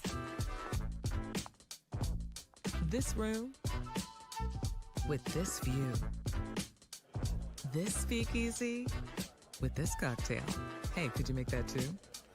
The spa with this. Ah. And this pool on this roof. This is all for you. The all-new Hamul Casino Resort, now open.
Don't Do This brought to you by Dixieline Lumber and Home Centers, helping San Diego homeowners and contractors fix it, build it, and enjoy it. I guess our first Don't Do This story, the moral is when you do a deal, make sure everything's very specifically written down. And you'd think a shark from Shark Tank would know that, but Mark Cuban is having a heck of a time. He still owns part of the Dallas Mavericks, but he's basically been frozen out of the team and the business opportunities. He's accusing the new Mavericks owner, Patrick Dumont, of not living up to their agreement when he sold him a large share of the team. Well, it all started when Mark Cuban was supposed to remain in charge of baseball or basketball operations. Of course, that didn't happen, and Nico Harrison was put in charge. He traded away Luka Doncic without Mark Cuban's knowledge. He found out about it when we all found out about it, that they were trading Luka Doncic to the Lakers. Now the Mavericks are looking into, they're buying land to possibly build a new arena, and Cuban said, I was supposed to be in on that deal. It's in my contract, and they're like, no, thank you. We're not including you in that at all. It's one of the weirdest stories, I think, in sports, is how Mark Cuban has just basically been iced out of his own franchise. That and that's, you did sign away some shares and whatever. Sure, he wanted the money for sure. It's the I'll trust you, handshake deal, we'll do this together, whatever, and then you get iced out. It's happening. It happens in business and life all the time. But yeah, you'd think a guy like Mark would have put in more fail safes to make sure that it didn't happen for him. But if it can happen to him, now you guys know why a rube like me gets. If Mark Cuban gets scammed, then pretty much anybody can. He's a literal shark on Shark Tank. I feel pretty good about anybody that gets me. This was an interesting one, and it ties into kind of what we do. So there is a reporter / media personality for KNBR in San Francisco. And it was, rough game yesterday for the Giants. They got one hit. They lost by, I think, 10 runs. Dylan Cease got him. And Logan Webb was the starter. And he is the Giants' quote-unquote ace. And so Jack Loader from KNBR gets on. And he does just after the game, posting, his boss was probably like, hey, can you do a reactions video? And he's like, fine, I'll do a reaction video to this drubbing we just took. Here's what it sounded like. Thanks. Okay, Giants post-game thoughts. Giants lose 10-0, get one hit by Dylan Cease, who is masterful. They looked dead from the jump. The game started at 12:45. By 12:49, the game was over. The Blue Jays with a 5 spot at the top of the first. Logan Webb gives up 5. He's notoriously not great in the first inning. And then he was great, though. Then he dealt for the next 5 or so innings. Unfortunately, it didn't matter because the game was over at 12:49. And people say, well, how do you blame Webb when the offense didn't do anything? Yes, the offense didn't do anything. I'm spreading the blame here. Maybe they do something if it's 0-0 or 1-0. When someone's supposed to be your ace, you think that they're going to give you the best chance to win every week. Logan Webb had an awesome June. He was bad in April. He missed most of May. I've said over the years he's been a great Giant. I've really appreciated his Giant tenure, but there's always been a little bit lacking. I wish he was a little bit more of an ace, because Lord knows this team has needed him in so many instances in the last few years. I think too much of the time, someone who's referred to as a bona fide ace, for someone who's referred to as that, Webb has come up a little short. He might be searching his name on Twitter after the game. Who knows? Okay. Which is never a great look. So the way he ends it was, now he did not tag Logan Webb in this. Logan Webb did go, in fact, and search his name after the game. After that game, he went to social media. And the guy said, Jack Loader, when he sent the video, 128 Giant post-game seconds. This team has a leadership void on its roster, a talent void on its roster, and it seems like many of them are checked out. Sad. Logan Webb responds with, you know what's sad is they allow people like you in the locker room. And drop the hammer on young Jack Loader. Oh. And Jack Loader, quote tweeted, was like, oh, you get crushed and come and attack little old me. And then people started jumping on Jack Loader for his video. Then people started jumping on Logan Webb. Like, dude, are you drunk? What are you doing on Twitter after the game? He responded to another fan. Honestly, you probably don't know anything about anything. Some loser on the couch that couldn't make his Little League team. All right, like, you're pissed. You lost the game. It's not great. Then he deactivated, which I think once you deactivate, I think that's where it's like, oh man, you let them get you.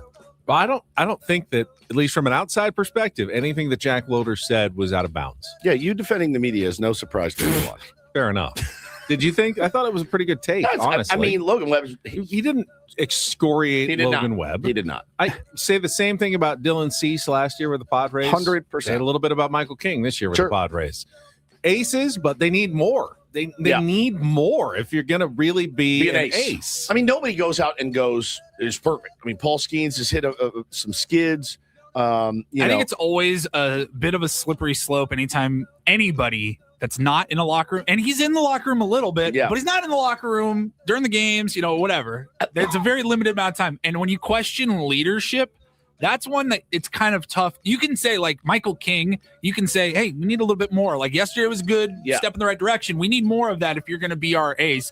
I don't really care if he's a leader in the clubhouse necessarily. I just care how he pitches. The thing that gets me, Paulie, that would get me if I was a player was it seems like many of them are checked out. That's and Brett Boone said it yesterday. That's a throwaway comment that you can't really defend. I think we as fans, I think Brett said it yesterday. I think his quote was, did he use the hand methodology? I think I can count on one hand the guys I've known in baseball over the years that have checked out, that didn't care.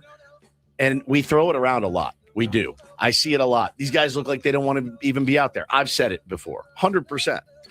And maybe there's some truth to it with some guys sometimes, but I don't think Logan Webb is one of those guys. I don't think Luis Ariz is one of those guys. I don't think Bryce Eldridge is one of those guys. I don't think Casey Schmidt is.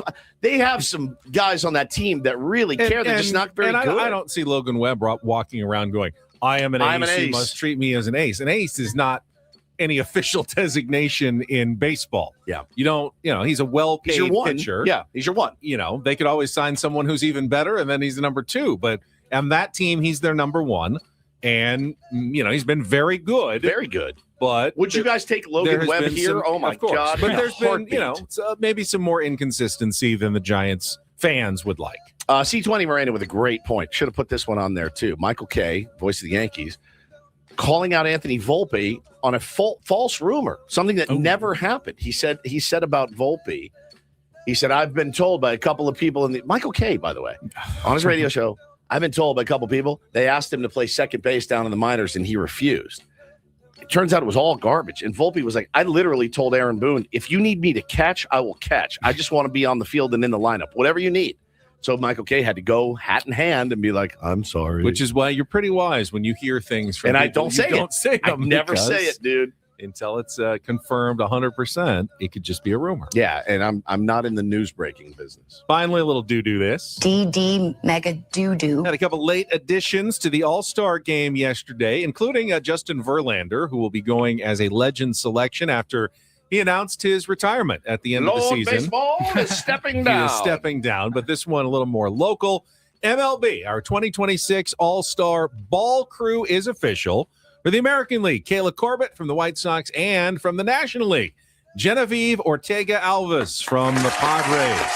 Awesome. We got her there, boys. Good work. What? Well, she got herself. We promoted it to help, the vote and get her to the All-Star game. Did you? A few days ago. Correct. We did promote it. We did. We promoted it. Did you vote for her? I didn't actually go on and vote, but I promoted it, which is way better than just my one vote. That's your favorite. That's his favorite bit. Lots of people voting out there. Now, here's what's funny. You're a monster. Paulie's on the show. I didn't feel qualified. I didn't know if she was. It's for a ball girl. I didn't know if she was the best one or not. So I didn't feel then why did you promote it? Because you just told me promote to. anything? Promotes anything. Do you like sandwiches out there? So we were doing it. We did it in the Rhino report the other day. Yeah. And I was telling you guys how to vote. I was literally pulling it up on my phone as we were doing that segment. I did it. I voted as we were. I was busy promoting it.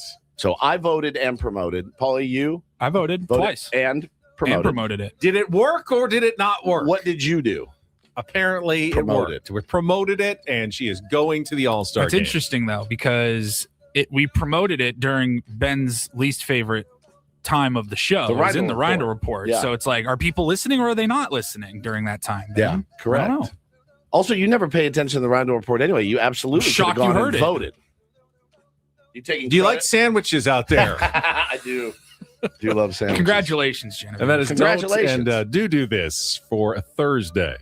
That was Don't Do This with Ben and Woods on 97.3 The Fan. You're going to be the ball girl at the All-Star game. That's really, really, Get to be on really the cool. field. Pretty Yeah, sick. that's Congratulations. so sick. We joke a little bit. Well, congratulations to Genevieve for going to the game. Do you like horse racing out there? We've got opening day tickets to Del Mar given away right now for the third caller at 833-288-0973. Not just the tickets and admission, but also exclusive access to a party complete with world-class DJs, craft beers, cocktail bars, photo booths, and private wagering. Call now 833-288-0973 or get your own tickets at dmtc.com.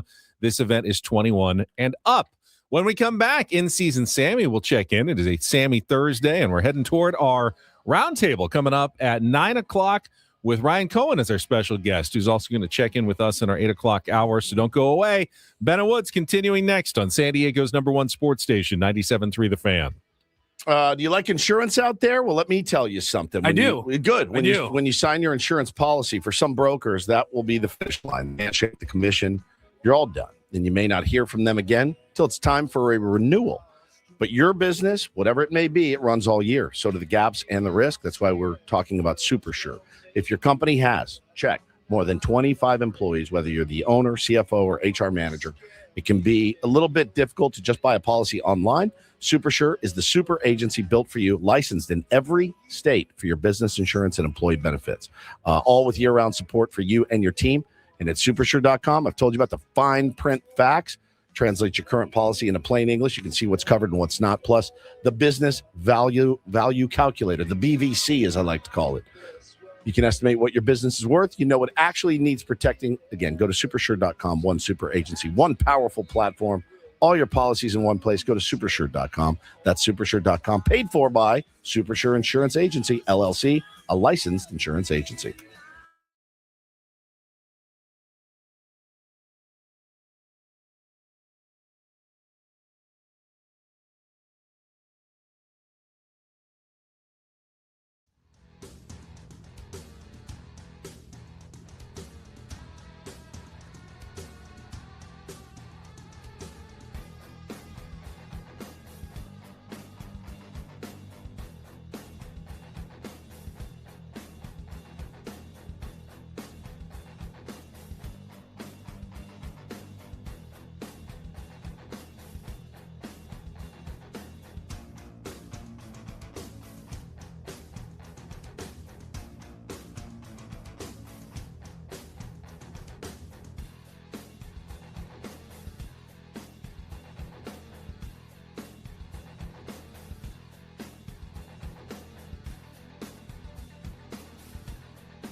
He just here. I'll show you a little. Just a little. Please don't. Just a little bit. What hurts on you? Nothing at all. A little bit. Nothing. Now, so let's say whatever you're about to touch is the only thing. Let's say it's gonna hurt. Right? All right, yeah. Okay. Pretend your knee hurts. Pretend your knee hurts. It's going to in a second. Right here. Oh, that is not pleasant. Hey, player, this is all yours. This room with this view. This speakeasy with this cocktail. Hey, could you make that too? The spa with this. Ah. And this pool on this roof. This is all for you. The all-new Hamul Casino Resort, now open.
Ben Woods, brought to you by David P. Shapiro, criminal defense attorneys, helping good people regain control of their future when charged with a crime since 2010. Visit davidpshapirolaw.com. Imagine a couple of wins was much needed for Sam Levitt doing the post-game show up in the loft the last couple of days. Yeah. Okay, we missed him last week. We were off. Yeah. I heard it was like a bloodbath last week. I heard in the that. post-game chat. I heard that too, man. I didn't see some of it, We but were I heard it we was were in brutal. Chicago, and Paulie called me. He's like, dude, apparently the chat was like murderous. Well, we made it 3.5 innings through the 23-3 game in person. Sammy had to make it all the way through a post-game show. Yeah. All the way. And he joins us right now on our SDCCU fan hotline. It's not Big Bank Banking. It is better. That had to be, what are you, 5 years into this, Sammy? That had to be the worst game and post-game show that you've had to experience. I disagree. I Really? think the ones over the weekend in LA were worse. Yeah. I think you can kind of laugh off 23-3. Yeah. But the shows in LA after the Cronenworth error in the Grand Slam, after they led 6-0, those two were particularly bad. I will say this, and they have now won 3 out of 4 since the 8-game skid.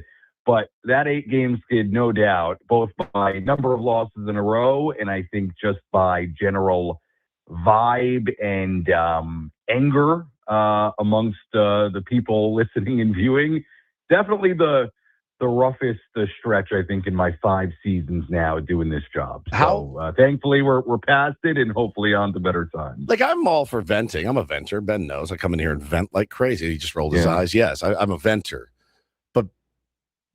Why do people get so mad at you or us? That's the thing. It's like I'm not out there, man. Like I will say this, Woodsy. I don't think people get mad at me. I don't take it that way. Now I take some shots here and there, and it's like, what do you want me to do? I just pop on after the game and I talk about it. I don't feel like they get mad at me. I do think that's a difference between you and I for whatever reason. People seem to have venom for you when things aren't going right. Wow. They do tend to leave me alone personally, but I will say, like, now I don't really watch the YouTube chat. I don't really get involved. I normally keep it off, to be honest.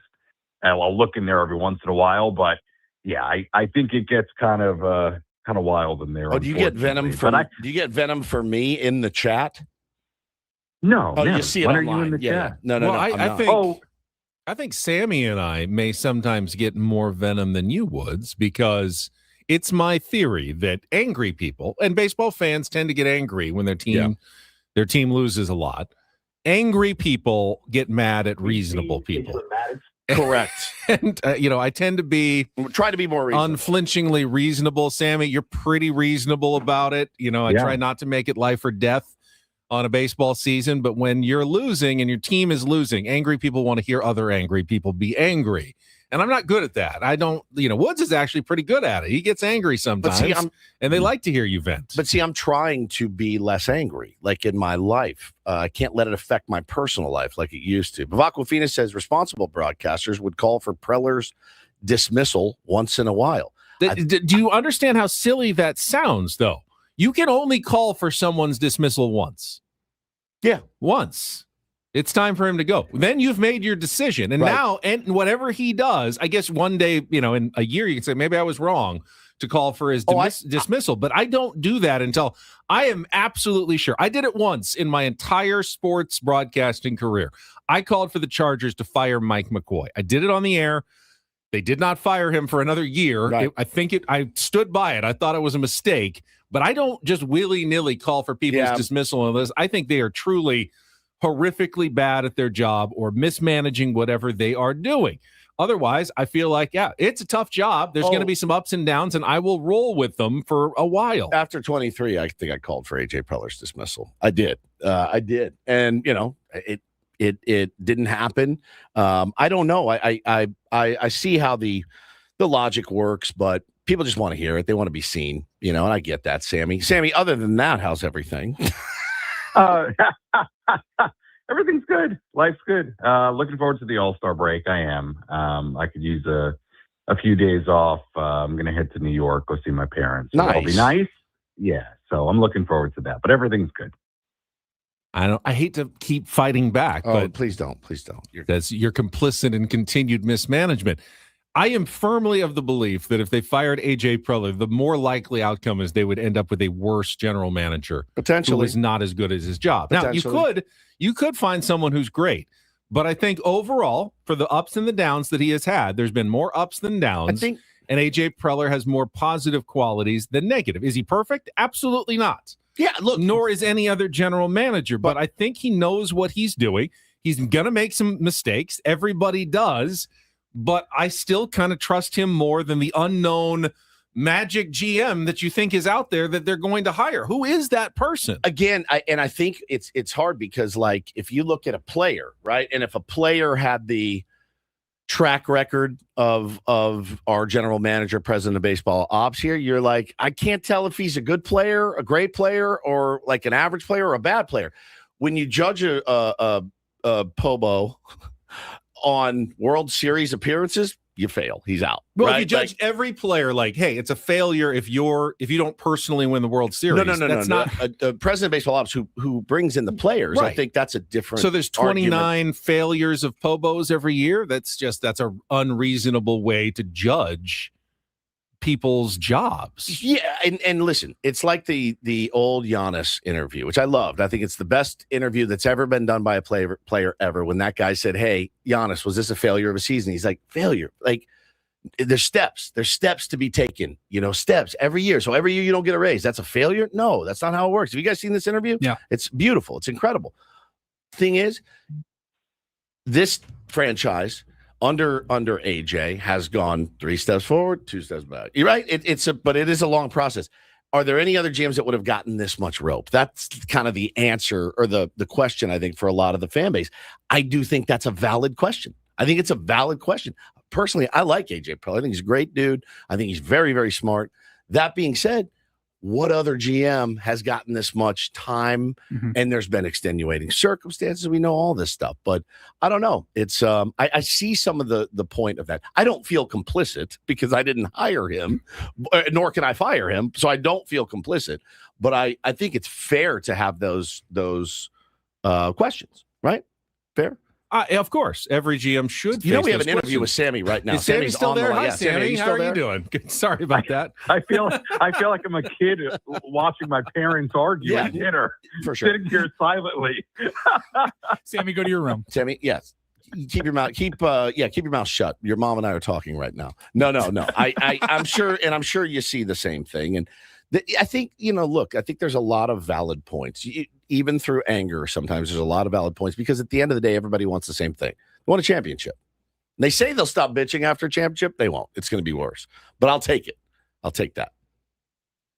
Yeah, I mean, look, just to piggyback on the AJ conversation. Look, I think there's been so much good that AJ has done, and the aggressiveness, and there is no doubt in my mind that AJ Preller does everything possible to try to bring a World Series to this city, a championship to this city. Now, operating the way he's operated, does it create, I think, some of the circumstances that have led to the situation you're in now, where you don't have a lot of minor league depth, where, I think the rotation right now is a good example of it's had to, be pieced together with, some reclamation projects and some gambles on guys that you're hoping to find lightning in a bottle. Yeah, I do think that's part of it. I mean, there is a reason why you dip down into the minor leagues and you're going and getting, let's say, Luis Rengifo to go bring up rather than one of these prospects that you traded away. Yep. Yeah, and the pitching side certainly as well. There's a reason that you had to go sign Griffin Canning and Giolito and German Marquez rather than dipping down into a prospect pool and having guys that are, more up and coming and probably a much higher ceiling ready to go. That is all certainly part of it. It's, I think, the cost of doing business the way they've done it. I'm not saying that's necessarily a bad thing, because on the other hand, we all applauded AJ at all these trade deadlines and all these big moves when he was doing everything within his power to bring a championship to this organization and this city. But, and I think this is part of the reason why fans have been particularly frustrated right now. It has felt, especially, during the 8-game skid, and while they've dipped under 500 for all the reasons that's happened, it almost has felt like the bill is coming a little bit due, which I think is part of the frustration and is probably fair. But I think, like with any general manager, there's been very good, and there's been things that have sort of led them to this point they're at now. And, look, I think it's a very interesting question to see, how they move forward and how they approach this deadline. And I think a lot of that, and I totally agree with what Jesse said yesterday about the way they move forward and the deadline. I think you're probably going to know. Or what Jesse said on Tuesday, rather. I think you're probably going to know. I mean, how they play over the course of the next few weeks will probably lead you in the direction pretty clearly one way or another. And, there are big time decisions to be made for sure. Sammy, really appreciate it. Thanks, a great buddy. weekend. Enjoy your All-Star break as well. And we will chat with you in the second half of the baseball season. All right, guys. Thanks. Appreciate it. There he is, Sam Levitt, weekly appearances. And again, AJ has a philosophy. He's going to be aggressive. He's going to try to win games. Is there a cost to that? Absolutely. And we are seeing some of that. Doesn't mean that was the wrong philosophy, though. And I'd rather have him than a Perry Manassian who sits around for a decade and does nothing. I'm not saying it was wrong, because I was in favor of it when it was happening, but it didn't work, or at least it hasn't worked. All right, we will be joined by our roundtable guest, Ryan Cohen, coming up next on The Fan.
we are halfway home on now 2/3 of the way done on a Thursday. We've got the Epic Wings, Epic Padres Roundtable coming up here in about an hour, 57 minutes till I can get my grubby paws on some Epic Wings. Very excited about that. I'm Woodsy.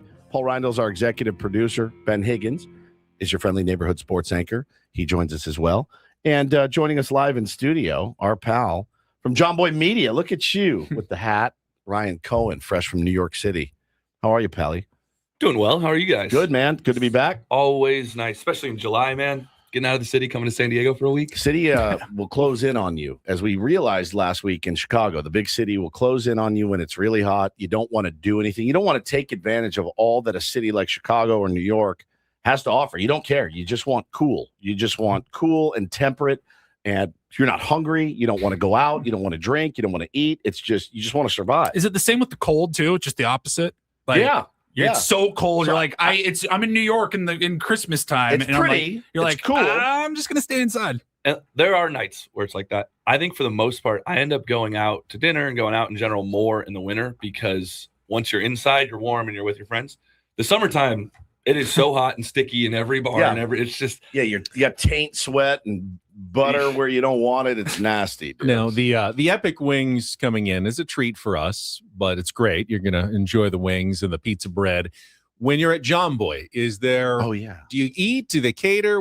How does it work there at John Boy? How does it work? For the most part, it's bring your own meals, go grab a meal. And do you have a vending machine? We do not. No vending machine. Do you have a toaster on the floor? We do have a toaster. Is it on the floor? It's not on the floor. Ours is on the floor. If you wanted to fill up a water bottle, are you allowed? And then there was another colleague that also needed to fill up a water bottle, do they have to wait an hour? No, you can actually fill it up in the water fountain pretty easily. Sounds like heaven. It's phenomenal. Sounds like heaven to me. They do a big spread on opening day. That's nice. Hot dogs, burgers, ice cream, the whole thing. It's our old boss used to bring in bagels on Wednesday, but I'm trying not to suck down a bagel at 6 a.m. We just got a text too from he's still our boss, Adam Klug. Oh, and this is gnarly. He says, any worse feeling than getting in your car and trying to turn it on, but the electricity flickers and the car won't start. Dead battery, Ubering to work now.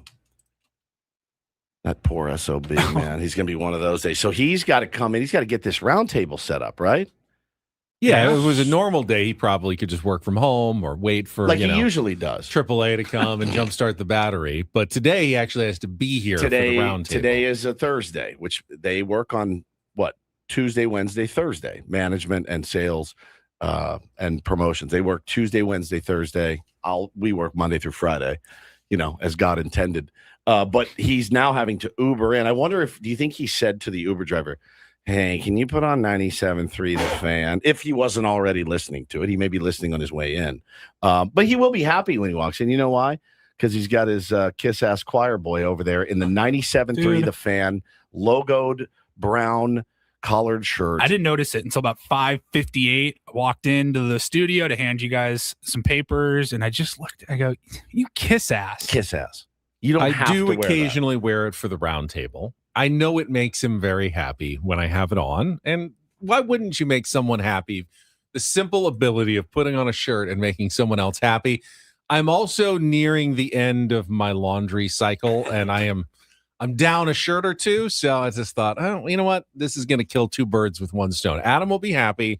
I've got a shirt to wear this morning. Let's just go for it. It's not uncomfortable. It's not the most fashionable shirt. I will get that. It's a very, very work.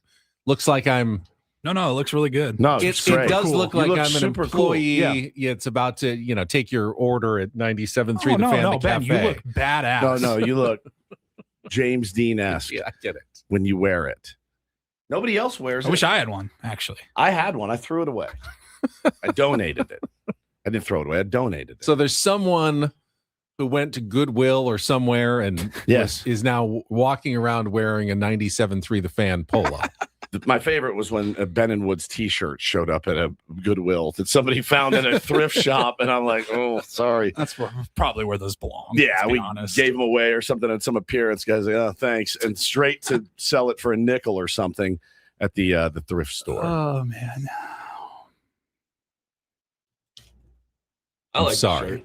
Thank you, Yeah. Ryan Cohen. I really do. Do you have to wear a John Boy lettered? He's got a John Boy hat on Yeah, right but when now. you're at work, is it a Not requirement? at work when we're doing trips. Like I'm going to the All-Star game this weekend. Nice. Oh, you It'll be are? fun. Yeah. You I'll be SOB. full on John Boy. Humble media, brag. so. Humble brag. What's on the docket on for on Philadelphia? field? I'm not entirely sure what my role will be. So you did some on-field stuff. I wanted to ask you recently. about that. Yeah. Where we was did. it? So that was it was a trip sponsored by a rent-a-car company from Dallas to Houston. Okay. So a Rangers game, Astros game. Happened to be there on the Friday night. They're playing the Rangers. Yep. Padres are playing the Rangers. It was supposed to be my coworker Jolly Olive and Jimmy Norp, and I was behind the scenes filming. Last second, Jolly Olive gets a wisdom tooth emergency surgery. Yes. Ryan, Oh. you're on camera now. Wally Go have Pipp. fun. So it happened to be the Padres. Obviously, know a lot of Oh, people it's in the organization. perfect. It was great. You were saying you get blamed for not firing AJ Preller. Yep. I got blamed for asking Craig Stammen about John Boy questions. Yeah. Not holding his feet to the fire. Right. if Well, you you will. work there. That makes. I asked him John Boy questions too. Craig's great, man. He's such a nice guy. He's a very nice guy. And Very, Gavin very Sheets, nice guy. talked to him for a while. He's Really, like the really, nicest really dude cool guy. ever. So I know you've done that a couple of times now, but I got excited for you, just knowing you as we do, and how much of a Padres fan you have been your entire life, and now you're a little bit on the other side of you're holding the camera and talking to you guys, but surely it's still a pinch yourself moment, right? You're like, I'm on the field talking to the Padres manager. How did this happen? yeah, definitely. I think when I got to the hotel room that night, you pinch yourself a little. You're like, wow, this is really cool. I think in the moment, it's work, it's a job. I got to be professional and try and be as normal as I can around people I respect a lot. But when you have a second to on the flight back, whoa, my God, I just pretty interviewed cool. the manager of the Padres. Yeah. Like, high school Ryan would have been blown away by something like that. I remind myself of that too when we get to do some cool stuff that we get to do. Yeah, I have to be grateful. You have to be grateful. And when I get in a bad headspace, I'm not grateful. And you can never be that way. You just got to think, like when we're out at spring training, sometimes it's a long day, Yeah. sometimes it's hot. But we it's got cool. MLB players coming through, and you're like, if you could go back to 15-year-old you and be like, you're going to be just chatting with major leaguers Yeah, for no big work one deal. day, you wouldn't complain You got even to a little bit. you got to see the very handsome Skip Schumacher as well, didn't you? So This is pretty cool. I had never met Skip in person. Really? We'd interacted online a little bit, and I'm talking with Josh Young, and another Rangers player. Can't even remember now. Too big time for him, I guess. And behind me, Skip walks out. It kind of pulls me to the side and says, "Hey, I just want to say I remember being the first base coach with the Padres and seeing you dancing like an idiot up on the That's Jumbotron." unbelievable. And I was like, oh my God, he's a decade before you're a John Boy. I remember. It's great to see you doing well now. I was like, dude, Skip, That's you're crazy. the Rangers. And then, go talk to Craig Stammen 10 minutes later. And it's wild. It's started from dancing with long hair on a Jumbotron. Yeah, And 100%. I get to do a lot of fun stuff for work now. And I'm very, very grateful for it. We were talking about my segues earlier. Yeah. I wanted to say John Boy has done a better job because he has to kind of segue ads into the middle of some of his videos. And I thought he's gotten him better at that over the years. Now, someone wanted to know, is he going to go after Stammen for his latest ejection? I'm not sure. I'm not in the office, and I have not looked at Slack. I've been a bad employee this week. I've been completely checked out. So I'm sure I could send a text and find out. But I think if I had to guess, we're ramping up for this all-star trip and pretty focused on that. I don't know. I don't think there's much there on this last one to really go after. What? Am I ejected? What? Yeah, I didn't think there was that much to that one. The first one there was because he was covering his lip and he told us. Well, and he was gonna do said that. specifically, I don't want to be on John Boy. Right. And then Jimmy was like, come on. Bro, You know, I told have to him. now. I told him. Yeah. On the air, I said, you just put a massive target on your back. That's what you did. You called attention to yourself, and now they're going to come for you. So when we interviewed him, I walk up and he's like, do we have to do this on camera? I was like, we totally don't. If you don't want to do it, no worries. He goes, no, we got a good relationship. And we jumped right into it. Yeah. So he was cool about it. I think he knows. He's aware. I'm sure he doesn't want specifically the cuss words out for his kids online and all that, God, which I understand. Imagine cussing in front of your kids. But, I agree with him. Couldn't agree more. You should be embarrassed and ashamed. Curse in front of your children. Have your children ever heard you curse? I don't think so. I don't think I ever heard I rarely do. I think I heard my mom say S one time, once. And then I turned into the foul-mouthed heathen that I am. My dad never cursed. He said he did the fake curse. Doggone it. Yeah. Was one of his. Doggone it. I remember. I remember the first time I cursed in front of my mom. Oh yeah, they're like, "Ooh, we got in an argument. Look who's so I was adult like, now." I don't effing care, or Right. something like that. And then it was like, Well, I'm a dead man. Yeah. I am a dead man. Yeah, both my kids are leaving Saturday for a week with my parents in Texas. And to say I'm a nervous wreck is they're foul. I mean, they're both, little boys. They like to, but they're good in school. Can't they be good in front of your parents as well? But see, I keep hammering, you better not do this. And of course, I keep telling them, what do you think they're going to do? They're going to act a fool when they get there, because I needed to just not say a word and they'd be fine. But yeah, I'm going to be without them all next week. I do not know what I'm going to do. It's also the dream. No, it's the dream but then you realize you miss them so much. 20 minutes. I know. Yeah, you get 20 minutes. You're like, this is great. And then you're like, I am so bored. I need somebody to discipline. I need somebody to play ball with. Will you come over and play catch with me? I'll come over and play catch with you. All right. I need somebody to. I'll throw you grounders like I do then. Yeah. All right. I've been agonizing up there. Tennis. Please stop watching tennis in the middle of our show. Paulie, turn it off. It's over. Coco Gauff lost at 12-10 in a third set tiebreak in the semifinals at Wimbledon. It was fairly compelling. So I was kept That's why glancing you were glazed up above over your head. Yeah. So the match is over now. Karolina Muchova advances to the Wimbledon final. Fantastic. So, I was cheering for Coco Gauff. Okay, fantastic. Sorry. Hey, that's what you do, Ryan, when you're there. You watch sports at work all the time, right? Not on the middle of a live show. Sometimes. I'm such a fake sports fan. I only watch baseball. I really only care about baseball. Yeah, you and Woods. I still tend to watch. I love college football. I love college football too. Very excited for college football season. I've watched some of the World Cup, which is more sports than I normally watch. Yeah. So we've watched a lot of the World Cup. Yeah, but you work with there's a bunch of Bens where you work. Yeah. Where they're just like sports, you're like, bro, sports.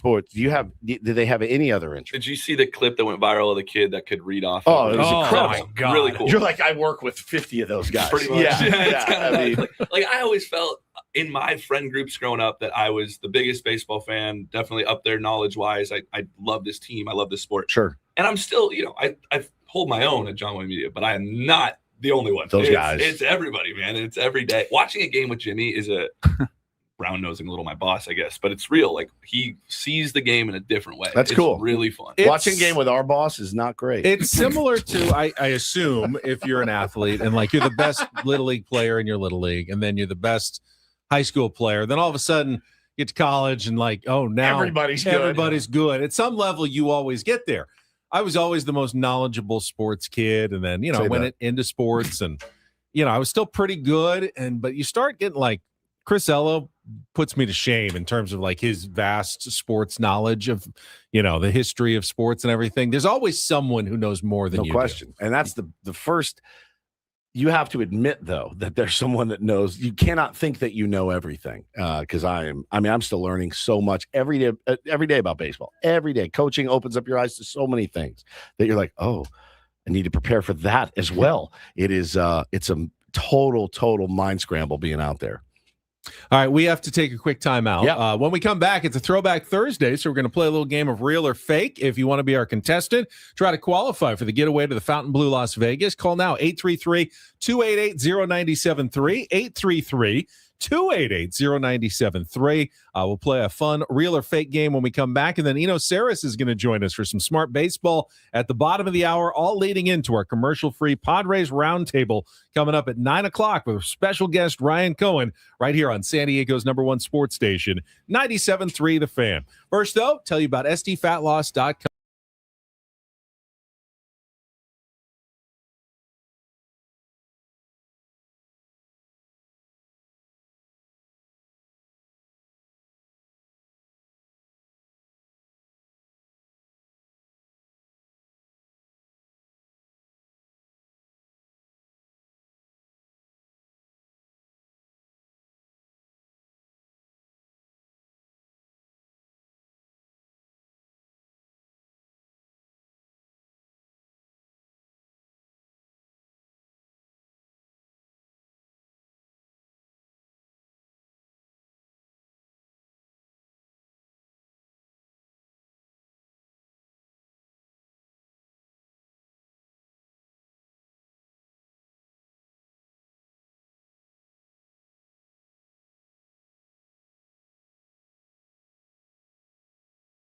Special from 97.3 The Fan at sdfatloss.com. That's sdfatloss.com. Results may vary.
Hey, player, this is all yours.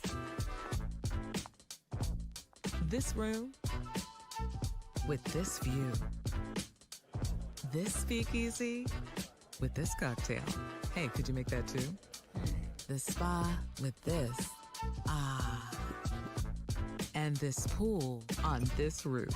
This is all for you. The all-new Hamul Casino Resort, now open.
This hour on 97.3 The Fan is brought to you by GL Pools, the swimming pool experts, trusted by thousands of San Diegans since 2006. Baseball season is in full swing, so is swim season. Make sure your pool is ready. Call now, mention radio for a free month of pool service. Yeah, got a lot to get to. Eno Sarris, Smart Baseball at the bottom of the hour, and then our commercial-free Epic Wings Padres Roundtable featuring Ryan Cohen coming up from 9 to 10 o'clock. Adam did make it here in his Uber, and is currently testing the microphones and cameras for the roundtable, so should be dialed in. But first, before any of that, let's get to today's game. It's time to play Real or Fake. Some are here for the compelling sports talk with Ben and Woods. You can go plow through another donut.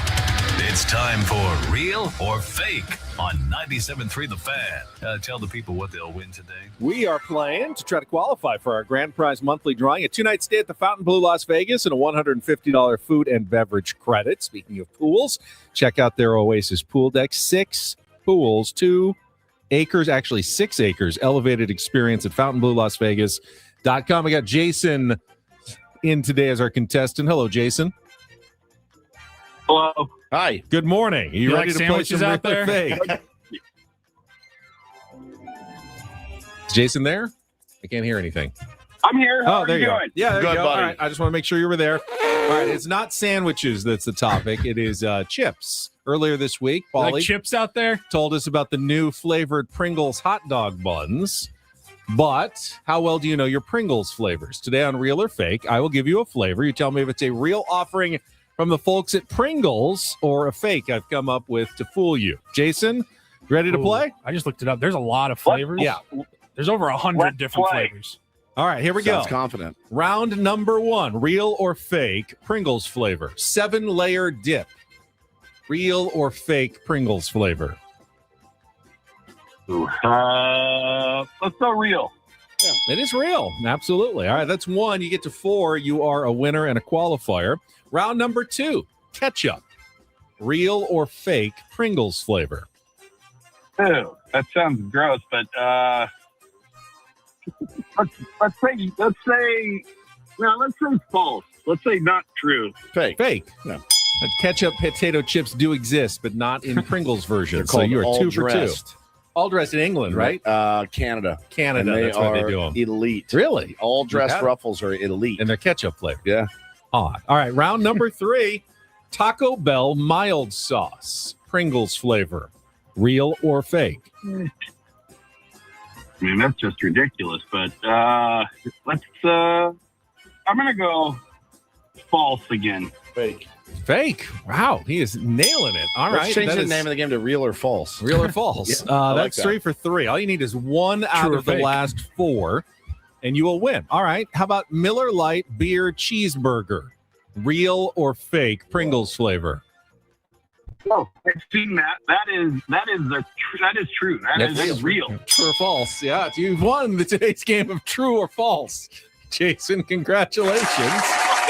All 4 correct. Hang on the line, Paulie. I'll get your information into the drawing. Real or not true? That is what we're playing this, Tyler. Dill pickle woods? Real. Correct. Wasabi? Real. No, fake. Damn it. Texas barbecue brisket? Real. Real, yeah. That's good. They do have a lot of flavors. They so. do. All right, Is nicely Miller played. Lite beer, cheeseburger, Pringles, do they taste like beer? Do they taste like Cheeseburgers, burgers? both? Josh says the all dressed are not ketchup. They have a, but like, okay, so I got some Ruffles recently, all dressed, and they had them at Jersey Mike's for a while, and I got them, and I went, dude, these are delicious. And on the, the cover of the bag, there's a thing of ketchup and an onion next to it. That looks okay. Yeah, that's what it is. That's what it is. Matthew said my information was better. He thinks ketchup Pringles are real. Well, Jason won anyway. He won. So I'm not Yeah, going to he worry too smoked much it. about it. But yeah, there were a lot of flavors. Maybe I missed one. Yeah, maybe. All right, let's take a quick time out. When we come back, Eno Sarris going to join us for some smart baseball. And I want to ask him about something he has brought up before, and Mike Petriello brought up on last night's Padres broadcast about the level of fastballs that the Padres have been facing this year and how It's like at historic levels, Crazy. specifically for the San Diego Padres. We'll get to that coming up next with Ben and Woods on San Diego's #1 sports station, 97.3 The Fan. Well, if you heard the Open yesterday, you'll remember Watergate. I did bring a full jug of Eco Water from home. Don't want to take I don't want to take any water, Eco Water SoCal, from anybody else here at the station. So I did fill up at home, and I've been lucky enough to do that for many, many years. We've got the Eco Water SoCal system in our home. It is the MVP of our home, certainly. Everybody's obsessed with it. Took a picture of my cat yesterday, my cat Manny, drinking out of the Eco Water spigot, if you will. These guys have been the best at this since 1925. Over a century of perfecting the soft life.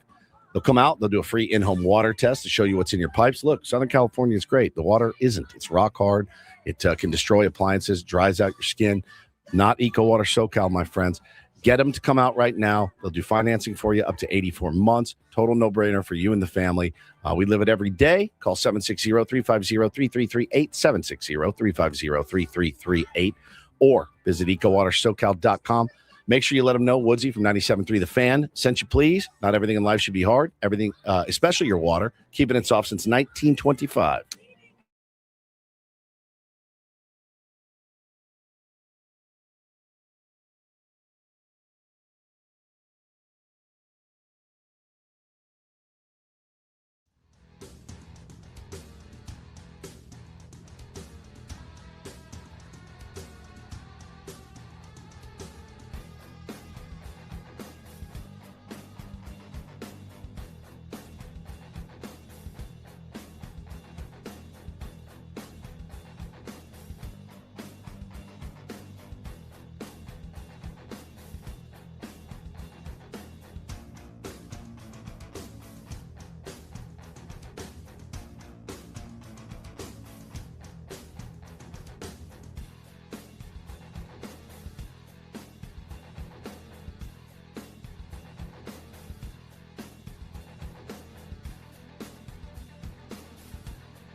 He just here. I'll show you a little. Just a little. Please Just a don't. little bit. What hurts on you? Nothing at all. A little bit. Not that now. So let's say whatever you're about to touch is the only thing. Let's say It's gonna hurt. Right? All right, yeah. Okay. Pretend your knee hurts. Pretend your knee. It's going to in a second. Right here. Oh, that is not pleasant. Hey, player, this is all yours. This room with this view. This speakeasy with this cocktail. Hey, could you make that too? The spa with this. Ah. And this pool on this roof. This is all for you. The all-new Hamul Casino Resort, now open.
Ben and Woods brought to you by David P. Shapiro, criminal defense attorneys, helping good people regain control of their future when charged with a crime since 2010. Visit davidpshapirolaw.com. Had the realization during the break that my decision of having the matcha latte this morning may have backfired, as I think I needed the caffeine jolt. I think there is some caffeine in green tea, but not as much as the cold brew I'm used to drinking. So now that you couple that with I hope watching Wimbledon on television in the middle of a break. I hope I make it through the round table. Oh my God. A couple of wings will probably that'll rejuvenate you. Rejuvenate Yes. me. All right, let's introduce our final guest for the morning. It is time for a little Eno Sarris. It's time for the super polished, yet to be named Smart Baseball Weekly segment with Eno Sarris, son of a bitch. Brought to you by 7 Mile Casino, just 7 minutes from the ballpark, by the bay in Chula Vista. So smart is the key word, I think, for the segment with Eno, because not every baseball statistic is smart. And I want to ask Eno about this. I got an email yesterday about new data shows that 69% of MLB All-Stars drop in performance after the All-Star break. And I thought, well, duh, they all had really good first halves. I mean, that's called regression to the mean a little bit. That's not as smart of baseball stat maybe as this email makes it sound, right? You know, you got to be selective. Yeah, no, it's a huge one when they bring up the same thing with the home run derby, right? That the home run derby ruins swings, and that players after the home run derby don't hit as many homers, and you're like, well, you know, by nature, when you're picked for these things, you're at your best. I mean, you know, there's plenty of them. You know, even if you look at the All-Stars, you say, Ernie Clement, yes, I'm pretty sure he's not going to be as good in the second half. You know, you can almost see it coming. So, yeah, I that's one of those ones where, I mean, it's a true stat. It's just it doesn't probably say what people want it to say. It just says something about the process. We've talked to you about this before. You mentioned this a few weeks earlier on our show. We were talking about, what could possibly be the diagnosis for the struggles that the Padres offense were having. You pointed to the fact that Manny had seen the hardest fastballs of anybody in the big leagues. Mike Petriello last night on the national broadcast brought this up again. Benny, what did he say? He said that, they data back to 2008. Obviously, pitchers throw harder now than they did before that. So no team has ever faced harder fastballs than the San Diego Padres in 2026. Like in the history since they started baseball. And Mike kind of made it sound like no wonder they've struggled offensively a bit this season. Is that legitimate, or is that kind of just I pushed back a little bit when we were talking about this. It felt, I understand the data. I understand what they're saying there with those numbers. It also just felt a little bit like excuse making to me, though. Oh, well, I mean, hey, you got to hit velocity in the game today. So, I mean, I understand your perspective on that. But, and I would also probably say that because velocity is going up every year, that most teams probably are facing harder velo than they ever have before, right? Like, at least compared to themselves, right? Like, the Boston Red Sox this year are probably facing harder velo than they ever have before because everybody is. So there's a little bit of that. But I did notice when I was looking at Manny Machado's issues early in the season that he has faced, on average, a 96.1 mile-an-hour fastball. Now, I did just say that the league average fastball keeps going up and up and up. It's 94.3 or so right now. Yep. So there's a difference there. Yeah. I mean, and I've said this before, where, like, I've seen single pitchers. Like Nolan McLean was facing Xander Bogaerts and was sitting 94, and then Manny comes up and he throws 97. So I do think that, I don't know if it's the book is that Manny's bat is slowed, or that velo is better, or that people are like, oh God, it's Manny Machado. Like, I better throw my hardest fastball. But for whatever reason, Manny in particular has seen harder fastballs than anybody else. And I'm not surprised to see that the San Diego, it does have also, back to like not making excuses, it probably has something to do with divisional opponents. You still see your division the most, right? So I don't know if this is like a Dodgers thing or something, but yeah, I don't know why it would be. Or the other thing that might happen is if you play a lot of close games, yes, you see the A bullpens instead of the B bullpens. They do. So the A bullpens They throw play harder. Yeah. They play a ton. I mean, they last night was such a refreshing, like, for a fan to watch them add on and not have to use, any of the big guns there at the end of the game was like, it was jarring because it happens so little here. So I think that has a lot to do with it too. And, but the way they made it sound, it was like, these guys keep running into buzzsaws everywhere they go, and it's like, well, yeah, man, everybody, there's not a team in baseball that doesn't hump it up. Like you said, the A team in the bullpen, the B team in the bullpen. But there's also a reason it's a running joke amongst Padre fans when you go, I've literally never heard of this guy making his third start. Well, we know what's happening tonight. Right? Like, for sure. Dude, last night I was watching the game and I was like, don't do it. This guy's not good. Jose Cabrera, he's not good. Put some runs up. Don't do the, like, I've never seen this guy, I mean, I guess the breaking balls were okay, but the fastballs were not good, and I'm glad that they eventually put some runs on him. Eno Sarris is with us on our SDCCU fan hotline. It's not big bank banking. It is better. To me, the biggest math problem for the Padres, and they probably will, I mean, if some guys will have better second halves because they didn't have good first halves, that's the other way regression works. But I'm not sure which team that's currently in an NL wildcard spot that's going to have a bad second half. It's the Cubs, the Phillies, and the Marlins. We didn't expect the Marlins to be there, Eno, but they've been playing good baseball for a while now. It's not great baseball. It's not a fluky week or two now. No. They've been playing really well for an extended period, and we're going to be watching them closely at the trade deadline because we all expected the Marlins to be sellers. I don't see that happening now, and if they're buyers and keep playing better, you're going to have to play really good if you're the Padres to catch any one of those three teams.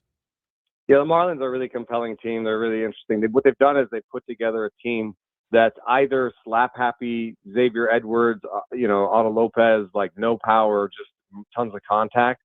It's either that guy or it's the 30% strikeout rate, 30 homers guy, and they have their whole team is one or the other, and yet it works because they've got good defenders in the right positions, they've got power, they've got contact, they've got on base. So it's an intriguing lineup. It's probably one or two bats short of being a real contender. The problem that they have is that their rotation is about 2 arms short. When they're fourth and fifth starters. Now that might sound familiar. Oh, no, ours is 4 arm. We're 4 arms short, so it's way different. Way different. Vastly different. But I mean, the question will be who's more likely to add. So I do think that the Padres are more likely to add than the Marlins. So I think the Padres can overtake the Marlins fairly easily. Good. And the Cardinals are also an interesting team because they were supposed to be in a transition rebuilding season. Their bullpen needs help. Their starting rotation needs help.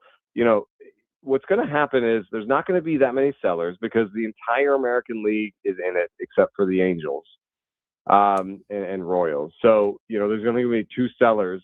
The Royals have already said, back up the Brinks truck for Seth Lugo. Right. So,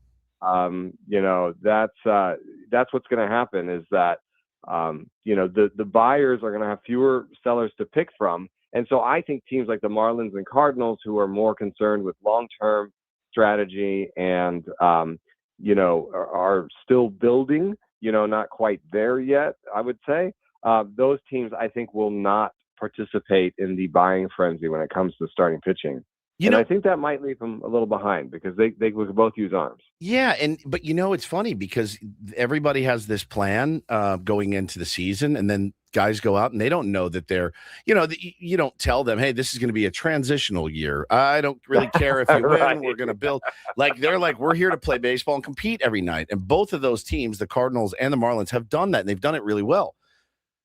That's a really good point. I mean, another way of saying it is don't waste wins, right? Right. Just because it wasn't supposed to be here yet. And that is true. I mean, the Cardinals, what's amazing about them is that they just win. Even when they haven't been great, they've been around 500 or they're never a team where you look at the Cardinals and go, oh God, they're going to lose 110 games. Right.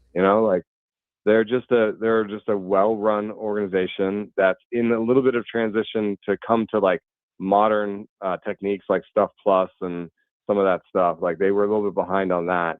But the other thing is their GM has actually been in place. Chaim Bloom has been there for 3 years.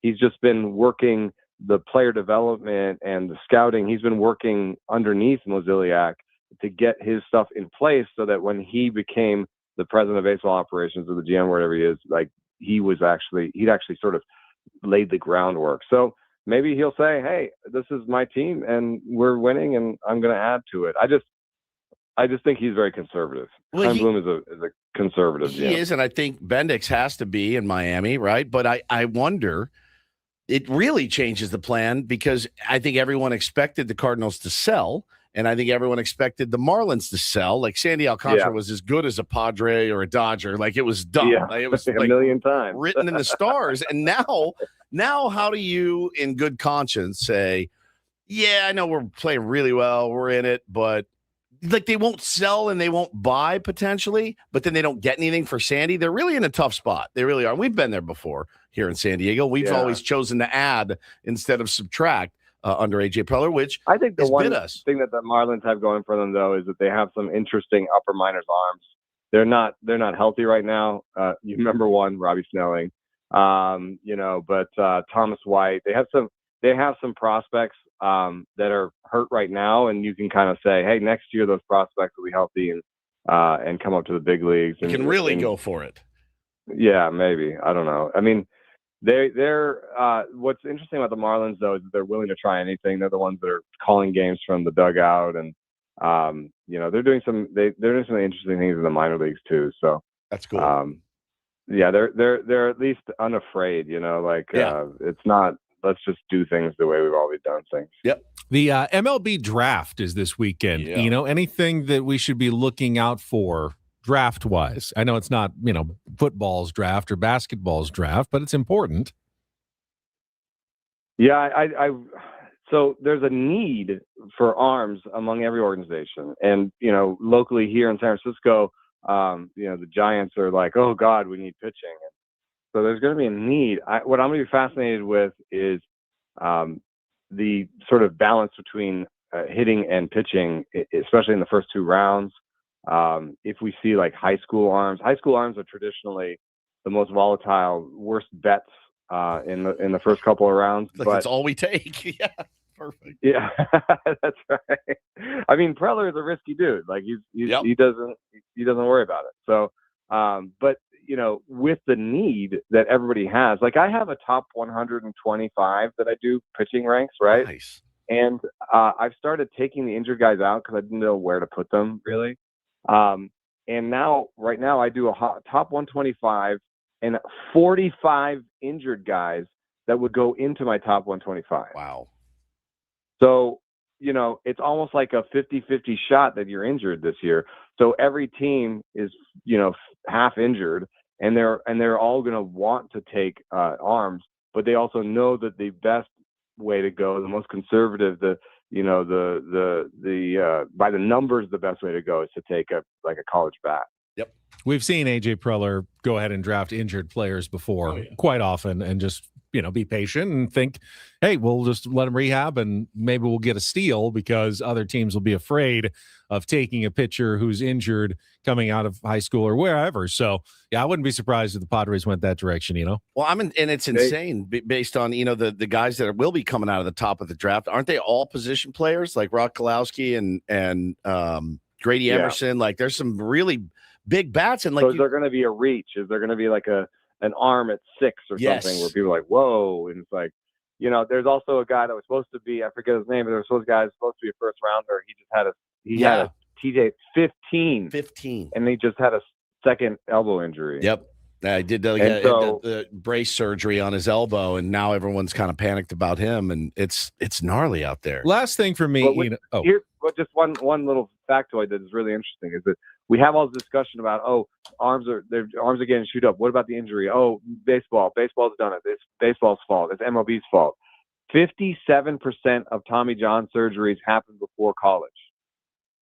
Well, that's no surprise if you are around little league or adult ball, or not adult ball, but travel ball. It's no surprise. Like we're chewing up their arms before they even get to college. We're chewing them up, and then college coaches don't do them much. They don't do them much service once they get them either. But yeah, we have to. All of us have to protect these arms. You have to. Last thing for me, how much have you looked into Luis Campusano? I saw, his whole career, he has about 600 at bats now. That's like one season.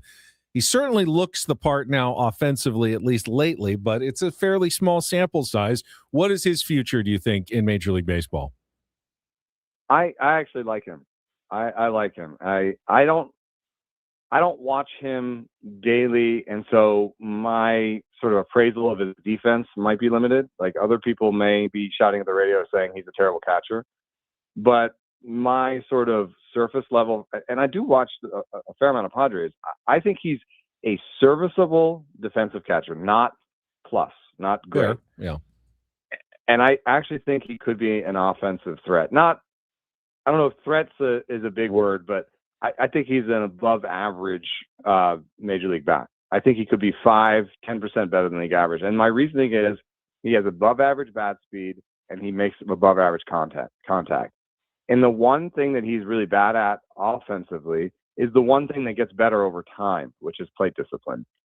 So I see enough where I think he's a pretty good player. I would try to give him the number one catcher job next year or now.